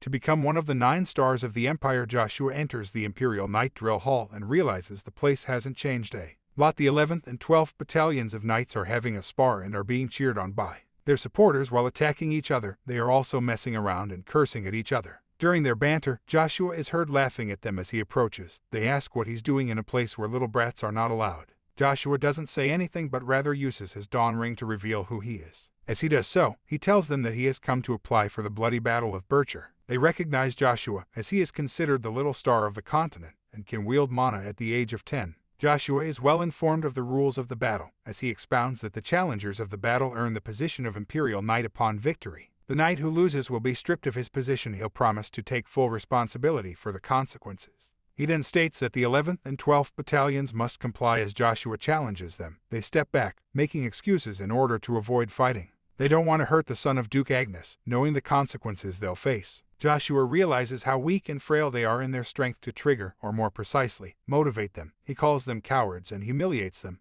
They then step forward to show their real strength to Joshua, regardless of what happens later. The knights are shocked at the things Joshua possesses: a dawn ring, an aura, and an artifact. The knight challenging him says Joshua has simply received it all from his family and doesn't possess true qualities of his own. Joshua challenges him again and makes sure he doesn't leave the battlefield. The knight was triggered upon being called a coward. He attacked Joshua using his crank mana and utmost strength. As he does so, he believes Joshua has been intimidated and left, but he realizes that Joshua still stands strong and is ready to fight. Viper Bissam, the 12th Battalion vice captain, shows up and says that he will be Joshua's opponent. The knights are concerned and stop him. He shows camaraderie and says he will protect his comrades even if it means losing his position. Joshua is impressed and says that, in his past life, he was highly protected by this man, and he is delighted to have stood for a spar with him again. Joshua screams, saying he will make it in 5 years and ensure the 11th and 12th battalions are considered the strongest. Babel reaches the Imperial Palace, and the Emperor greets him. He tells the Emperor he'll be turning 15 this year, which amazes the Emperor as he says that nobody has reached the B rank level in their teens in the Avalon Empire. Babel is reminded of Joshua, and as he mentions him, the Emperor tells Babel that Joshua can never be Avalon's treasure. The Emperor then gives Babel an elixir, which he must drink to increase his mana. As he drinks it, he falls to the ground, and the Emperor goes to tell Babel that he must not lose his seat of succession to Joshua. 5 years later, Joshua has been appointed as the 12th Battalion commander, and he walks with pride, summoning the knights. When Joshua returned, the Igrant continent seemed to be at peace. However, there were still conspiracies that started to bloom. The 3 empires on the continent were considered superpowers. Marcus van Britten, the emperor of the Avalon Empire, joined forces with Draxia Bell, who was the knight of the Swallow Kingdom, and made bad blood with the subordinate county of Swallow, the Thran Principality. Emperor Verona of the Swallow Empire found out about their plan and still managed to prevent war. The 3rd superpower, the Holy Kingdom of Hubald, was electing its pope. 5 years later, Joshua shows up at the first prince's birthday. Young ladies Cheryl and Cox have also arrived and are not allowed by the children of the Marquis family, Natasha and Juog. They are humiliated by them and are told that their family is on the verge of destruction, but they are indifferent to it. Joshua enters and escorts both Cheryl and Cox inside. Cheryl recognizes Joshua and asks him to dance with her at the ball, but Joshua declines, saying he has to guard the castle. Joshua reminds her that he is Joshua Sanders, from the Baron family and the Agnes family. While Joshua stands alone guarding the laces, he feels a presence and asks it to reveal itself. As she shows up, Joshua is aware of her identity. She is Aisha Sethraphy and has come to assassinate the first prince. She is shocked that Joshua knows her identity as she attacks him. Joshua lies, saying he's the Black Dragon, and she gets intimidated and apologizes for her mistake. He then asks her to leave the place. She is the Assassin Queen, who was also a part of Joshua's life in the past. The ball has begun, and everyone is curious about who the prince will dance with. They talk about the Pontier family as they see Cheryl. Cheryl feels disappointed and sad as she realizes everyone is giving her a degrading look. The privies, Caesar Van Britten and Cicerin Van Britten, made their way inside. Caesar greets everyone, and Cicerin is thinking about Joshua. Caesar sees Cheryl and approaches to greet her. He asks about her family and says he's been worried about their family. Kaser then offers to dance with her, but she ponders over the fact that she can't afford to make more enemies in the palace since all the wealthy noble children have their eyes on Kaser. She refuses him, and as Kaser asks for the reason, Joshua enters, saying he is Cheryl's partner for tonight. Joshua greets Kaser, and everyone's impressed by Joshua and the way he has maintained peace in the Empire for 5 years. Joshua apologizes to Kaser for having Cheryl dance with him.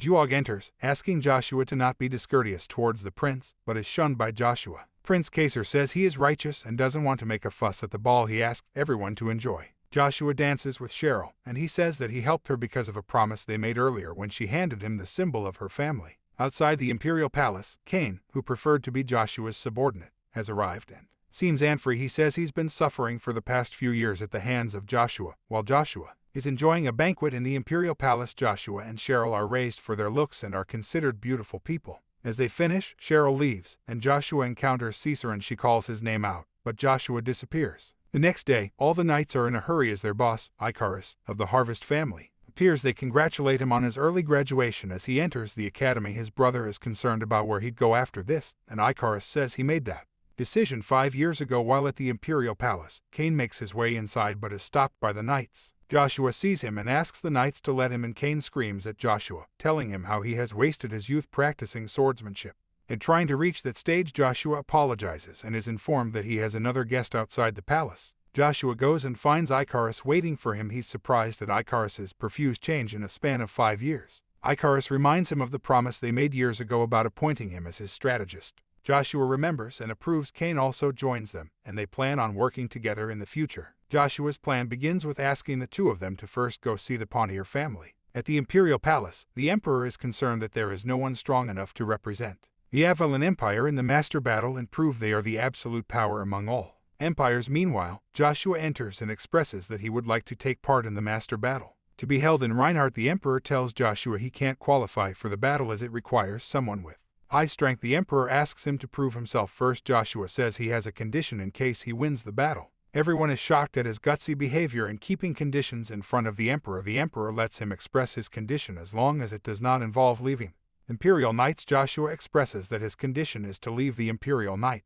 Joshua reminds them of the rule that he could leave anytime he wanted since he enrolled through the Battle of Bircher. The Emperor uses his energies to test Joshua and realizes that Joshua has reached the realm of mastery. He lets Joshua go and return with satisfactory results, and if he does succeed, his request will be accepted. Icarus goes to meet Cheryl at the Pontier Empire. Icarus introduces himself and says he's honored to meet her. She sees the symbol of the Agnes family and thinks that Duke Agnes has sent them to help the Pontier family. Icarus and Cain tell her that it is not Duke Agnes but Joshua Sanders who has sent them to assist the family. Joshua stands, wondering how he'll be able to leave the Imperial Knight without anyone. Being suspicious, he encounters Duke Agnes, and the Duke asks Joshua if he resents him for giving power to Babel when he is the one who deserved it in terms of strength. Joshua says he is indifferent to that matter, and the only thing he resents about the Duke is the way he treated him and his mother. Joshua further says that he no longer resents the Duke as his mother is being taken care of very well and is treated better now. Joshua's knights show up, questioning him about the news of his leaving the Imperial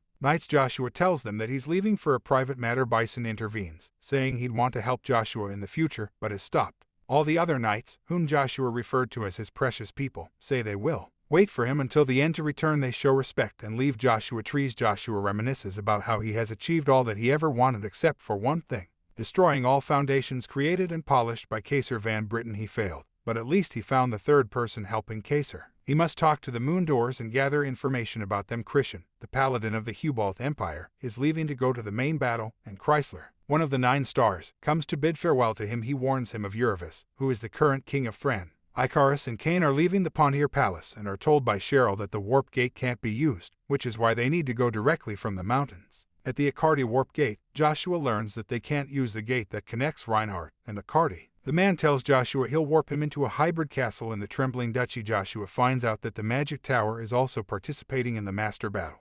Joshua reaches the hybrid camp and is greeted by the Lord of the Hybrid County. The county asks Joshua to join him since the monarchy has ordered someone to look after Joshua. Joshua says he needs to first finish off a task and will return until dinner time. He says he's going to the Mercenary Guild. Draxia, Grace Bell, and Kaser Van Britten are conversing, admitting that they have already begun with their plan to destroy Joshua. Joshua is at the Mercenary Guild to get a silver plaque but is denied since he doesn't have 2-star requests or a bronze plaque. Joshua is agitated as the man knows who he is and still isn't issuing a plaque to him.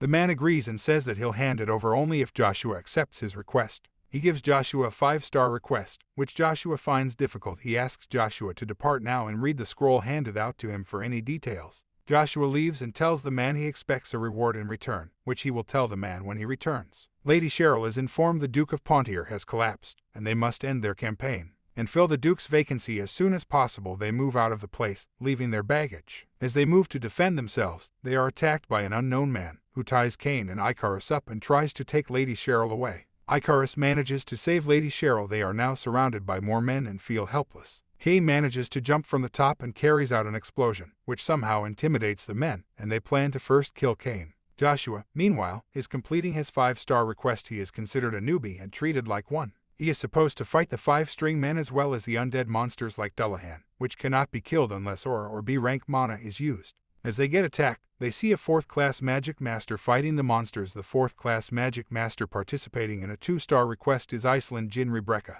The branch manager, Aiden, shows you how to fight the deadly monsters. As he does so, more of the monsters arrive, too strong for any of the knights to defeat. They run and retreat, but Joshua stands still in the face of all the monsters about to attack. And Joshua is adamant he will fight and defeat them, which he clearly proves as he strikes at each one of them with his magic spear. Everyone seems to have been taken aback by Joshua's strength and power. As they question him about his extraordinary skills, Joshua responds, "Don't question too much, you'll only be hurting yourself." At Aiden's tent, they discuss their plans and how they will now subjugate the Lick. Joshua asks them to depart, but Aiden says there is an identity confirmation process they must go through in order to depart, as there is a territorial war going on in Rebecca estate. Immediately after, Iceland shows up and informs them of the massacre by the Marquis Cromwells. Lady Churi, Icarus, and Cox manage to escape and run but are found by the man trying to follow them. As the Pontiers and Icarus are followed by the man to the river, they can no longer manage to run. A soldier of the Pontiers family saves them by throwing an arrow at the man, making him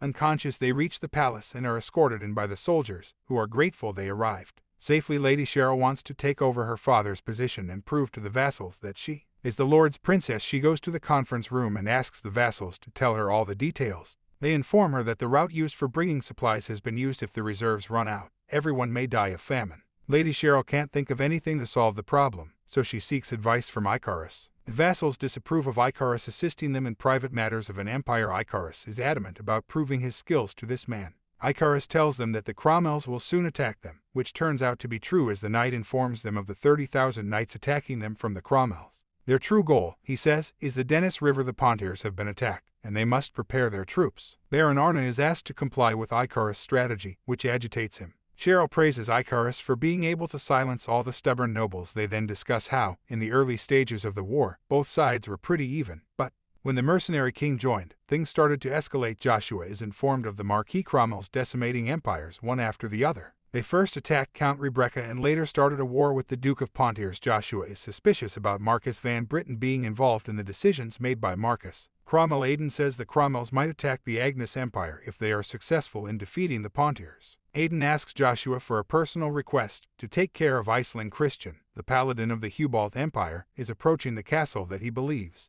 has been ruined more than expected. He is not allowed inside the territory and stays out, wondering how the Lick and Avalon empires are related. He then reaches Castle Reb and is encountered by a huge force of monsters. He manages to fight them but knows he's screwed. Christian fights and defeats as many as he can, but they seem to be countless. As he uses his holy cross and energies, he kills all of them. As he prays for the source of evil to reveal itself, he sees a monster, presumably Lick, approaching him. He is shocked and does not know what to do. Aiden says he's visiting the Reb castle, and as he departs, Iceland tells him to return as soon as things get complicated, as a Hubalt follower infiltrated the Reb castle and went missing while Joshua and Iceland are together. She thanks him for taking her under his protection. Since Aiden's went away, Joshua considerately asks her about her father's disappearance. She gets upset and states that the estate is on fire and everyone is in danger of being killed. He sacrificed his life so he could buy her time to escape. As time passed, people began to forget the past events, so Iceland decided to help survivors. Joshua instantly stood and ran, saying he felt the presence of Kaser's damned dog.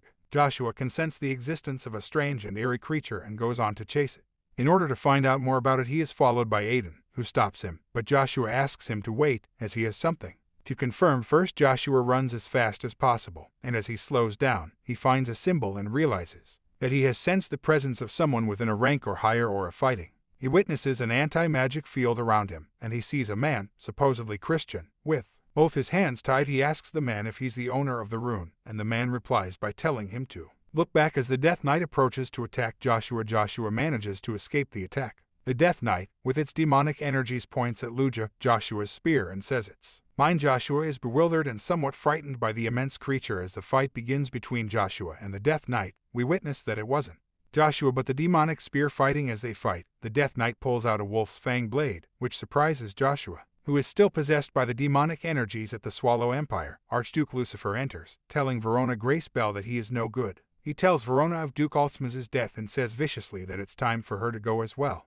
Lucifer assassinates the Emperor of the Swallow Empire, who always wished to maintain peace. Meanwhile, Joshua tries to get rid of the Death Knight, and as he does so, he talks to him, saying that he must have chosen himself to have taken this path. Whatever the reason may be for the Death Knight turning into one, Joshua asks if he can also go along with him down the path. Demaro Belgrace, Veron's brother, expresses that he does not have greed for the Swallow Empire and appoints Lucifer to Verona's position. A Death Knight requires the body and soul of the best knight. The Death Knight Joshua encounters is basically Duke Altsma, who has been turned into a Death Knight with demonic power and energy. He asks Joshua to kill him as he realizes he made the wrong decision by agreeing to be made one. Joshua says he'll take control of him from the one who turned him into a Death Knight.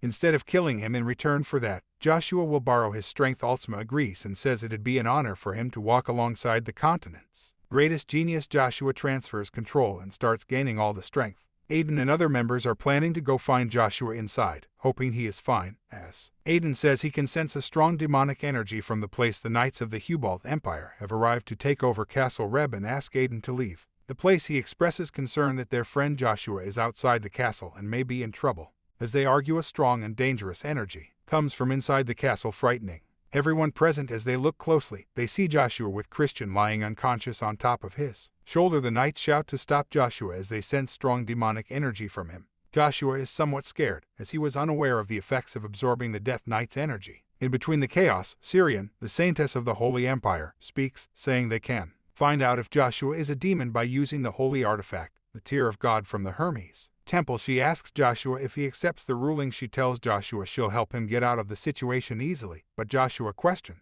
her for doing so. She says she wants to make a deal with him in an inappropriate manner, contradicting her saintly position. This angers Joshua, and he manages to snatch the artifact from her, asking everyone to move further away from him. As Joshua takes the artifact, he manages to throw it to the ground as it breaks into pieces, leaving all the Hubalt followers enraged. Soon after, they all witness the wings of Michael the Archangel appear on Joshua. They all ask about Joshua's real identity and whether he really is a follower of Hubalt.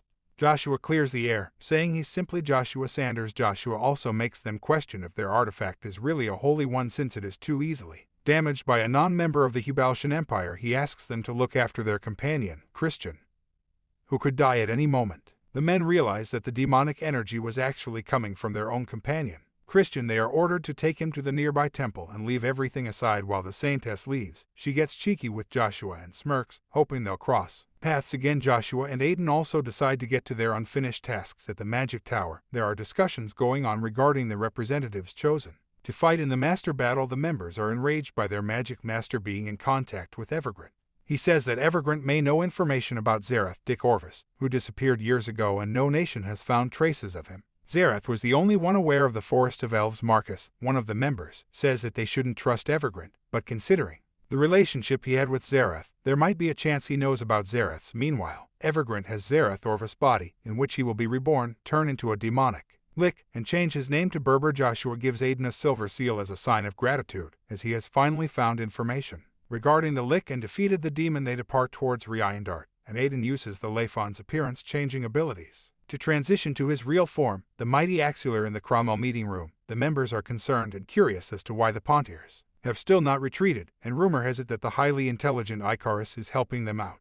The Pontiers have figured out their plan and are ahead of everything, as the Cromwells are unable to think of a rational plan to defeat the Pontiers. One of the members says they should call the mercenary king. The Duke is enraged. He doesn't want to take outside help in times of crisis. He asks the knights to stop the supply lines of Pontier. Soon afterwards, it is found that the Pontiers have managed to eliminate all the knights who had gone to cut supplies. Meanwhile, at the supply area, the Pontiers are intimidated by the Cromwell's army, and As they are about to be defeated, Cain shows up to protect the Pontir's men. Icarus and one of the nobles of Pontirs are caught up in an argument as Icarus is dubious about the noble vassal being a spy and telling Cromwell's about the supply routes. The troops and supplies have safely been escorted by Cain and have arrived at the castle. An emergency alert has been sent to Pontirs as the Cromwells have frozen the Denis River and are advancing towards Pontirs. At the temple, Christian has not yet recovered but has managed to get rid of all the demonic energy. His body consumed the mix of demonic and holy energy has caused some damage to his brain.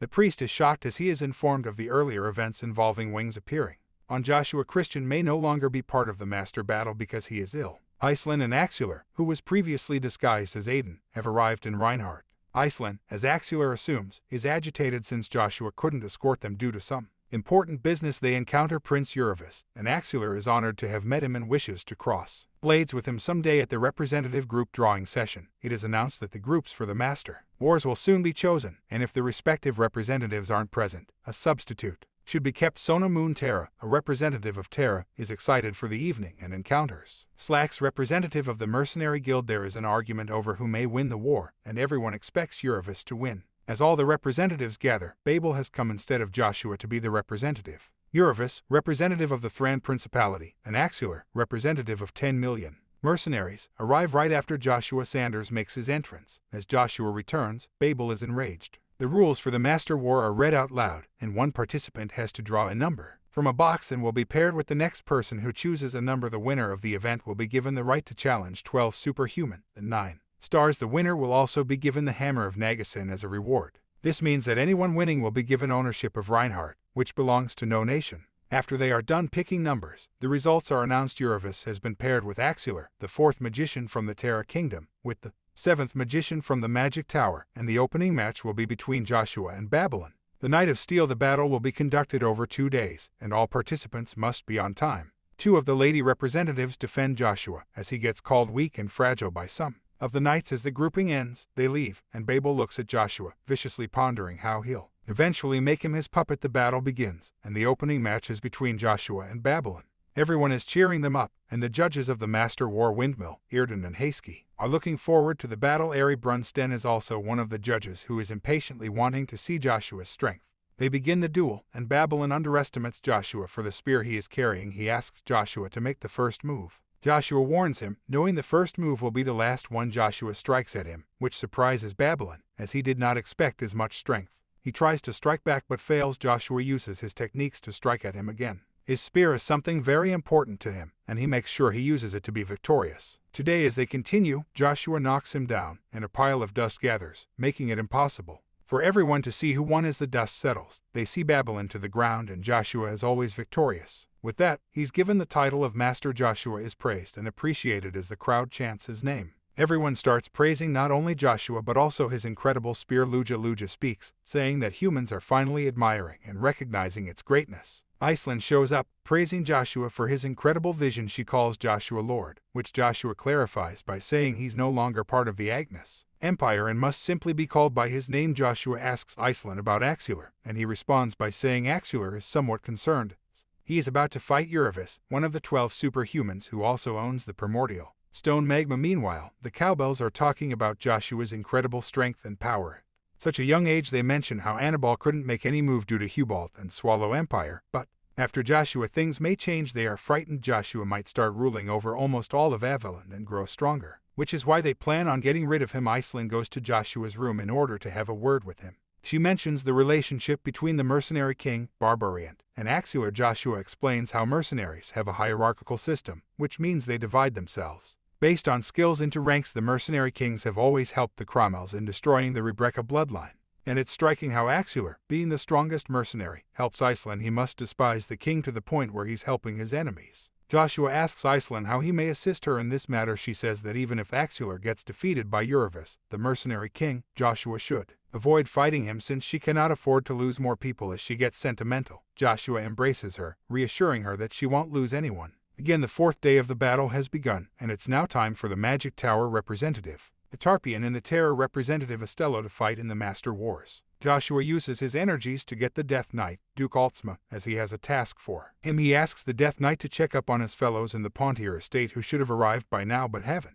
As the fight begins between the Tarpian and Astello, everyone cheers for them. Astello begins by using his fire spells, which the crowd believes Theta won't be able to. There, however, Theta had already created a wind wall, which protected him from any kind of dangerous attack from Astello. Astello is shocked at the way Theta managed to escape from his attack. Theta blocks all of Astello's attacks and pushes him off the field. The winner is the storm seed of the Seven Magician, the Tarpian. Iceland is surprised at Theta's power and warns Joshua that Theta is a strong 6th class master who has endless strength. Joshua ponders whether it would be a worthwhile experience to fight with a magic tower magician. The next match begins between Euryvis and Axular as the crowd chants their names. Iceland is worried Axular might get nervous and mess up. Axular begins by using his bare hands to strike at Euryvis. Euryvis, in return, uses his sword to defend himself by releasing sword aura. Euryvis is surprised at the way Axular dispelled his sword aura and managed to stay unaffected. As Euryvis fights Axular, he realizes how he had underestimated Axular. Euryvis, in order to weaken Axular's strength, uses the Lord of Flames, Volphus, which starts filling the area with heat. Due to the immense heat, everyone thinks Axular may not be able to survive. Axular, in return, uses the Earthquake Smasher, but Euryvis is still unaffected. The path between Euryvis and Axular was closed, but has now been opened by Axular as he wants to go head-to-head with Euryvis. He uses the Aura Fist to attack Euryvis, thinking it will put an end to the fight, but Euryvis manages to stand back. Joshua feels uneasy as Bronto gets out of control. Lugia tells Joshua that since Euryvis also possesses a primordial stone, he must have noticed that Joshua has one too. The stones are reacting to each other. Euryvis seems to have been aggravated and screams, "Burn everything to ashes." The audience is worried they might get affected, but Euryvis makes sure to not create too much damage. Axular says Euryvis is bound to be given the title of master since his strength and endless energies have proven to everyone that he is the one who deserves it. As the fight ends, Euryvis tells Joshua he has his eyes on him since he could already sense the possession of the primordial stone, and Joshua Axular has been severely injured, and no one is allowed to meet him. Iceland asks the knight to let her meet Axular since she is one of his close escorts. Joshua enters, and he isn't allowed to join them. The Lion King, Ryan Jiger, shows up and asks the knight to let Joshua and Iceland in. As they go inside, they see Axular injured, and Joshua realizes that the holy healing may not work after the Inferno extinction attack by Euryvis. Joshua uses the holy magic technique to heal him, and it works, shocking everyone. Euryvis is appreciated by his knights for fighting courageously and winning the title of master. Even though Axular got defeated, Euryvis is still glad to have fought him, as his strength and courage are incredible. Euryvis expresses how he eagerly wanted to fight Christian, but since he forfeited, he might have to face Joshua Sanders, who is rumored to be the strongest of them all. He goes to get information about Joshua from Zero, the Moon Door member. He tells Zero he's willing to pay 1 million gold in return for the information about Joshua. Zero refuses, saying he can't expose any kind of information about Joshua as he is a valuable asset to them and any harm done to him may bring loss to the Moon Doors. He also mentions that the price has gone up and that he will now charge 100 million gold for the information. Euryvis leaves and ponders that the information they have about Joshua may be priceless. Very significant. The member of the Moon Doors, while talking to Zero, says that rumors have spread regarding the unification of the Assassinations Organization on the continent for the elimination of Joshua. Zero wants to make sure nobody finds out about Joshua since Joshua has information about the Crimson Coin, which the Moon Door needs at any cost. Axular is happy to have recovered earlier than usual and praises Joshua for having surpassed the priests in holy magic skills. As Iceland mentions the Lion King, Axular tells her that Joshua will have to fight the Lion King, one of the 12 superhumans. In order to win Reinhardt, Joshua encounters the Tarpian, the Storm Seat Magician, and tells him that Evergrande will take over the magic tower and kill the current owner. Ian Dunpere Theta doesn't believe him and says he can no longer entertain false information. Joshua says he'll ensure to stop Evergrande, but in return, he asks him to help him become the Emperor of the Empire. Euryvis is informed that Theta has forfeited the battle, which surprises him. Theta, however, informs Ian Dunpere, the magic master, of the fact that Joshua has already used Bronto and that 5 years ago someone tried to take Bronto from Joshua but was killed. The magic master doesn't believe Theta and asks him to return to the magic tower. He has to appoint a new assistant leader. The master of the Moon Door has called for Joshua. She reminds him of the Crimson Coin promised to them by Joshua 5 years ago. She agrees to tell Joshua everything if he reveals the location of the Crimson Coin. As she removes her veil, we find out that she is Lily Aphrodites, paladin of Hubald, and master of Moon Doors. She expresses the importance of the Crimson Coin, saying that it is a symbol of the god Hermes. She continues telling Joshua that the Tear of God artifact that Joshua destroyed was of great importance, and now the Pope is looking for the Crimson Coin to replace it. Joshua reveals the location of the coin, saying it is in the Imperial Avalon Empire. Joshua assures her that he'll get it. She asks for another favor in return for providing information. She proposes to Joshua and asks him to marry her in order to get the information he wants. Joshua is agitated and leaves. The finals have begun, and Joshua Sanders and Uravis have been selected. Uravis possesses a sword that is connected by wire between each portion and is named the whip sword. As they begin fighting, Uravis uses his unusual sword to create unpredictable sword slashes. To disorient the target, Joshua believes Uravis is going to be a tough opponent. Uravis uses the Inferno of Extinction again, predicting the end of Joshua already. Joshua manages to deflect it. Uravis is surprised and realizes that there's something more to Joshua than what he shows. They both possess the Primordial Stone, which is why they are more than eager to defeat one another. They both use their extraordinary abilities and try to surpass one another. Uravis is overconfident at the thought of winning. A duel between fire and lightning. As the audience shouts, it truly is a worthwhile duel to watch. Joshua makes a bet with Uravis that whoever loses will give their primordial to the winner. Joshua uses all his spear techniques to fight the mighty Uravis. Joshua uses his 5-star spear technique and pierces through Uravis, throwing him to the ground and winning the Master Wars with utmost courage. Uravis realizes he got unconscious and has been defeated by Joshua. He gets an uneasy feeling and realizes his power is being drained. The magma in him has left him since it cannot accept defeat. As he wakes up, he realizes it was all a dream, and he finds himself injured in his bed with a letter that is from Joshua, reminding Uravis of the bet they had during the fight. Joshua has now won and is considered the king of Reinhardt. He asks them to not conduct pointless ceremonies and get to the point. The knights get offended, saying Joshua cannot skip the important coronation as the people may find him a king by name. Joshua says if his skillful coronation can lead to such chaos and hatred from people, he wouldn't want to be the king of Reinhardt. They apologize to Joshua and promise to ignore hatred from people and not worry about pointless traditions. Joshua accepts the position, and everyone is sure he'll bring change to Reinhardt. Joshua is now reminded of the challenge of fighting one of the 12 superhumans. He chooses Barbarian Mercenary as his opponent. Who is the strongest of all of them? Barbarian has been informed of the duel and is looking forward to it.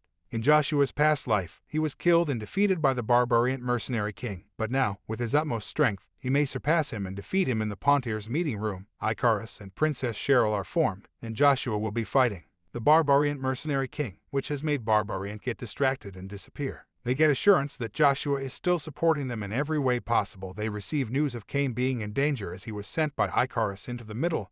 The enemy forces. Each one of the members, including Cox, has been intentionally misinformed by Icarus in order to find out who the spy from the Pontiers is that is spreading the updates to Cromwell. Count Cox is suspected of revealing and exposing all the information and working against Pontiers. And for Cromwell, Icarus manages to find the spy with evidence and exposes him. Count Cox turns out to be the spy who has betrayed the Pontiers and poisoned the Duke as well. Cox admits to being the spy and says today marks the end of the Pontier family, indicating he has done something that could destroy the empire. Joshua is given the crown by the Lion King, and he says he's disappointed Joshua didn't choose him as his opponent. He is impressed by Joshua's strength and courage. He says Joshua reminds him of when he was young and has the same willpower and strength. He gifts Joshua a coin-like object and advises him to always look around him and not at those above him, since it's always your allies trying to destroy you. Iceland is pissed at Joshua for choosing to fight the Mercenary King even though she had warned him already. Meanwhile, Lily Aphrodite shows up and says she is rooting for Joshua, her boyfriend Joshua. Sanders. Iceland gets triggered and says she's Joshua's most precious friend. Lily has come for the bet she made on Joshua of 50,000.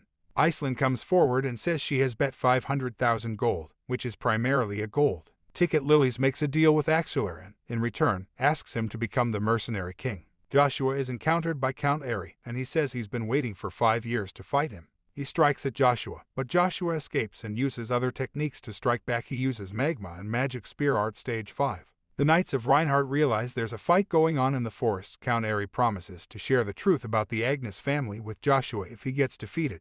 Once Joshua defeats him, he begins to tell him the truth but is interrupted by the Knights of Reinhardt who have come to protect Joshua. He tells Joshua to be careful of his father because he is the black god of the Avalon Empire. As the men gather, they pledge to support and protect him all the time. Cain is saved by the Death Knight sent by Joshua to save him from the explosion. Cain is surprised that the demon has been sent to protect him. The Death Knight says he can detect energies and that there has been a large explosion near the castle, and the princess and others are inside. Cain says they have Icarus and need not worry. A few days later, Princess Searle and the other leave the castle with Duke Pontiers. Icarus is suspicious of Baron Arna, as he believes the Baron knows what the enemy is up to and has been informing them of everything. Icarus is worried Baron Arna might cause trouble, which he eventually does. He was a spy working for the Cromwells, as they had promised him funds. Princess Cheryl says she is ready to sacrifice herself and her father, and the rest should Be left untouched. Baron Arna is adamant and wants to kill Icarus. She agrees to accept all the conditions of Cromwell, and soon after, Cain shows up and has brought the Death Knight in order to fight Baron Arna and defend Princess Cheryl and others. Cain challenges Baron Arna, saying that he will fight and defeat all his knights along with him.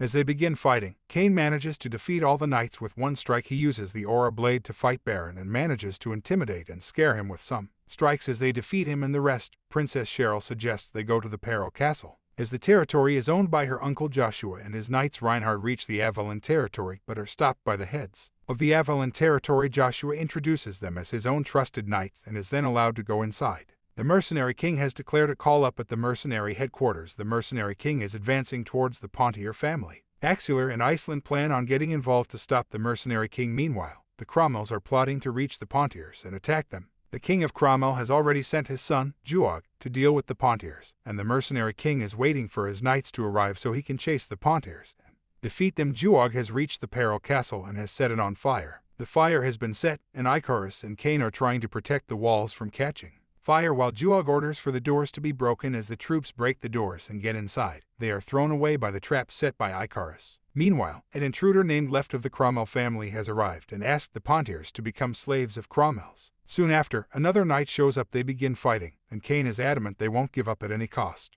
Juog asks his knights to bring Princess Cheryl alive as a prize. Cain asks her to get away and hide, but she says they need to work together to stop them. Icarus tells them to hold on until Joshua comes. Lady Cheryl attacks from the left and finds herself thrown to the ground as she is about to get attacked. Joshua shows up to protect her. He shouts, "I'll kill everyone who comes in my way." As Joshua shows up, he manages to knock down the knight who tried to kill Lady Cheryl. He encounters another knight, Left, who says that more reinforcements are coming. Joshua asks Cain to hurry and cut him down. As the knight threatens Joshua, Cain gets aggressive and strikes at him, surprising him with the strength he still has left. Joshua gives the knights another chance to flee, but they do not take him seriously to teach them a lesson. He uses his extraordinary energies, like the great heavens lightning depth, to eliminate all the vanguards. More troops are asked to advance forward, and as they do so, they see a huge number of knights coming towards them. The knights are the ones from Reinhard, who promise to support Joshua in everything. Cain and Reich get into a brawl, and Cain wins. Veron Sten asks his men to set fire again, but they hesitate as they have their own knights merged with those of Joshua, but Veron is indifferent and wants his orders accepted. Joshua encounters Veron and tells him how he'll meet the same fate again at the hands of Joshua. The Cromwells get overconfident with an army of 500 that Joshua eliminates with a single strike. Juog and the others have been defeated and are now the prisoners of Joshua. That's it for today. If you like this video, don't forget to like and subscribe. Thanks for watching.